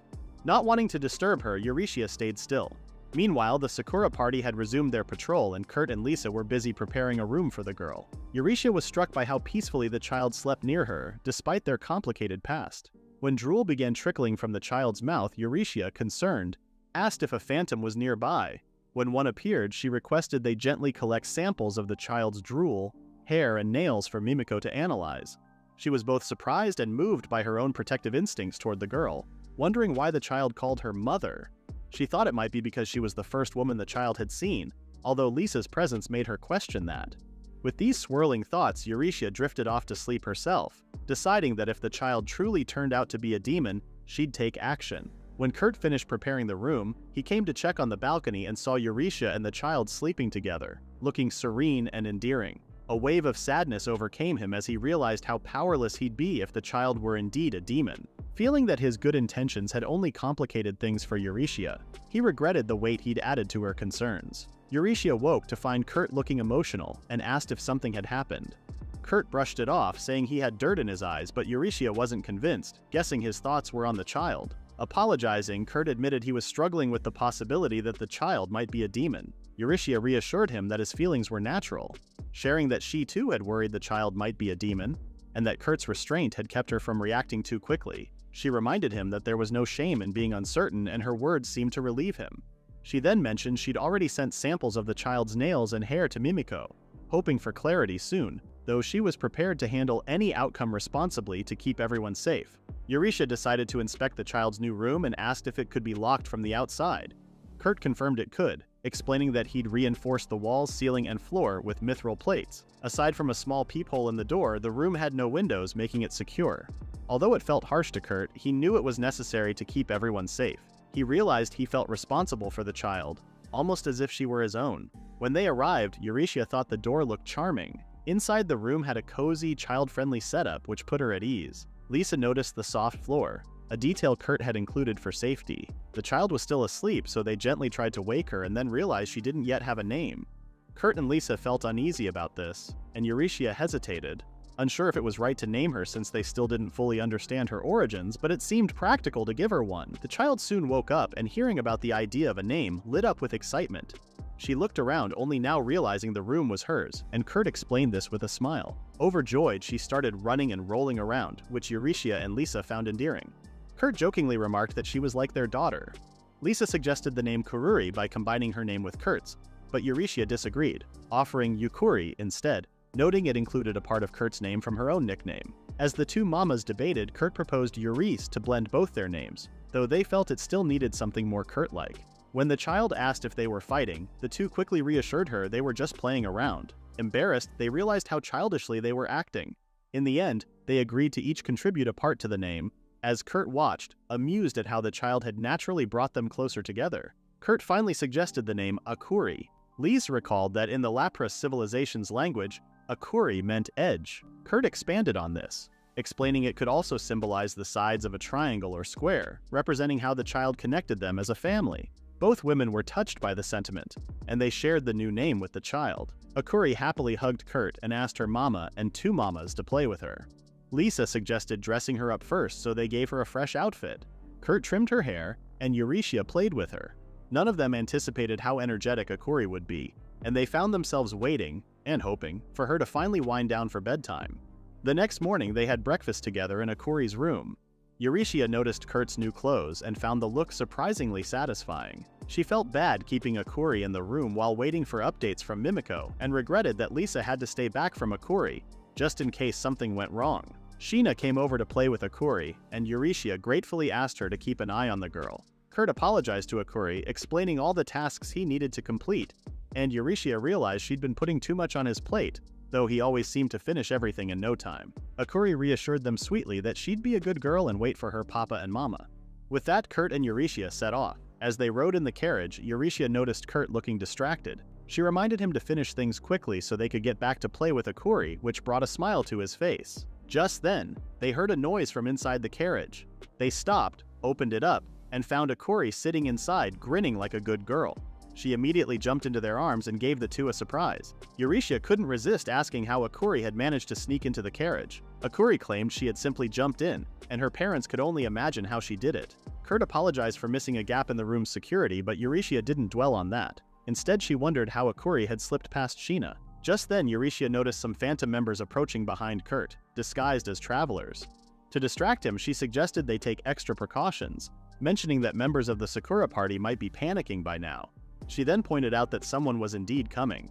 As she saw the phantoms in their traveler disguises heading towards the frontier city, Eurytia suggested they send word to everyone that Akuri was with them. Kurt admired Eurytia's keen observations but misunderstood her intention entirely. He even mentioned his thoughts to Akuri, referring to Eurytia as Mama. The disguised phantoms hurried off, and Kurt assumed they must be kind people, rushing to deliver the message. Eurytia then asked if Kurt had really just called her Mama, which sounded like something a husband would say, and blushed at the thought. Kurt quickly apologized, realizing it might have been inappropriate. As they continued their journey, Kurt reflected on how rude it was to call someone young and beautiful a mother. He noticed Eurytia was not even looking at him and saw how red her face was, assuming she was upset. In truth, Eurytia just felt embarrassed, as if they were a married couple. Akuri then patted Kurt as if to comfort him, and he decided he would do his best to make up for his mistake. Soon after, an old man greeted them like a game character, welcoming a hero destined to save the world. Kurt eagerly said he'd do his best, but Eurytia quickly clarified that they were only there to check on the pigs. Just then, a beautiful woman appeared and apologized for her father, explaining he was fascinated by prophets and loved to talk like one. She introduced herself as the requester and the old man's daughter-in-law, thanking them for coming. However, she didn't expect to see what looked like a pair of newlyweds with a cute child. Akuri, joining in the fun, called Kurt and Eurytia her parents. Kurt grew nervous, fearing that Eurytia would be even more upset. He glanced over and saw that she was standing there, frozen and blushing. But he still misunderstood her reaction as anger and tried to correct the woman. Before he could say much, the woman had already begun explaining the village's request. She mentioned that the pigs on their ranch hadn't been eating much lately. Kurt took a quick look at the pigs and suggested that the summer heat was affecting their appetite. He offered to prepare some special feed for them. Impressed by his capability, The woman remarked on the skill of people from his workshop and decided to leave the task in his hands. She said she'd take her father on a walk and told Kurt he could use anything in their storage. When Kurt looked back, Eurytia was still standing frozen in the same spot, and he assumed it was because she was in shock over the misunderstanding. Determined to finish the work quickly, he decided to let Eurytia leave afterward. In reality, Eurytia was simply lost in a daydream about being Kurt's wife and having a child together. She finally snapped out of it, wondering what on earth she was thinking. Ever since Akuri's arrival, her imagination had been running wild, fueled even more by Lisa's influence. She reminded herself that she didn't have any improper thoughts about Kurt, who was younger than her. He was someone she needed to protect as part of her job. But when Kurt looked her way and smiled, Eurytia felt a strange ache in her chest, knowing it was all just work. So why did it make her heart hurt so much? A loud roar echoed through the village, and a dragon swiftly flew above their heads. Eurytia broke into a cold sweat at the sight of such a terrifying creature. Kurt and Akuri, however, hadn't noticed the dragon yet. They were too busy preparing pig feed. Eurytia called out to them, urging them to run, but the dragon was already approaching. Kurt then asked Eurytia to put away her sword. The dragon landed directly in front of Akuri, making Eurytia panic and shout for the child to run, fearing she'd be attacked. To Eurytia's surprise, the dragon fixated on the pig feed Kurt and Akuri had prepared. Kurt casually mentioned that he hadn't told Eurytia before, but in his countryside village, a dragon would often come by whenever livestock were being fed. Eurytia exclaimed that this wasn't normal, feeling baffled. Kurt seemed confused by her reaction, and Eurytia wondered who was truly odd between them. Just then, Akuri pointed at the dragon, calling it a big doggy. Kurt corrected her, explaining that it was a dragon, but Eurytia exclaimed that this wasn't the time for explanations.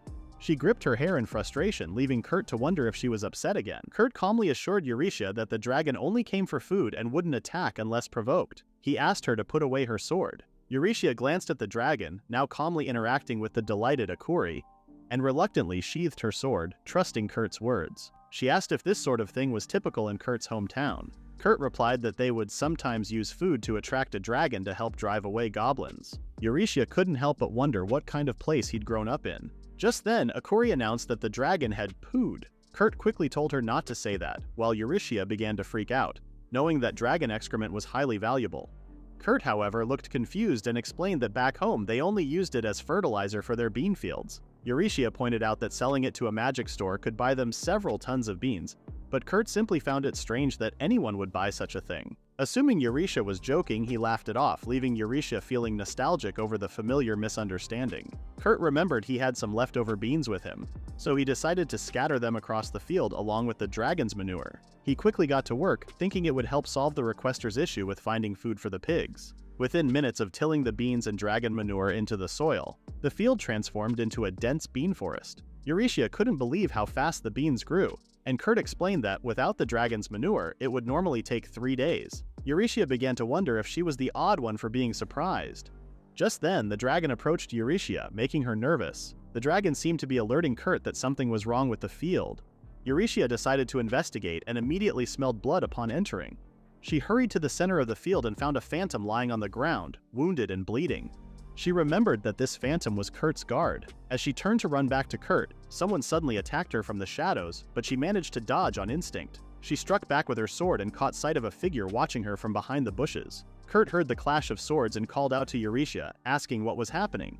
Then Eurytia was thrown out of the field and she shouted for Kurt to head to the house and lock the door. A woman with large claw-like blades and an intimidating presence appeared. To be honest, something else was more intimidating here. She started demanding they hand over the kid. Eurytia was taken aback by this.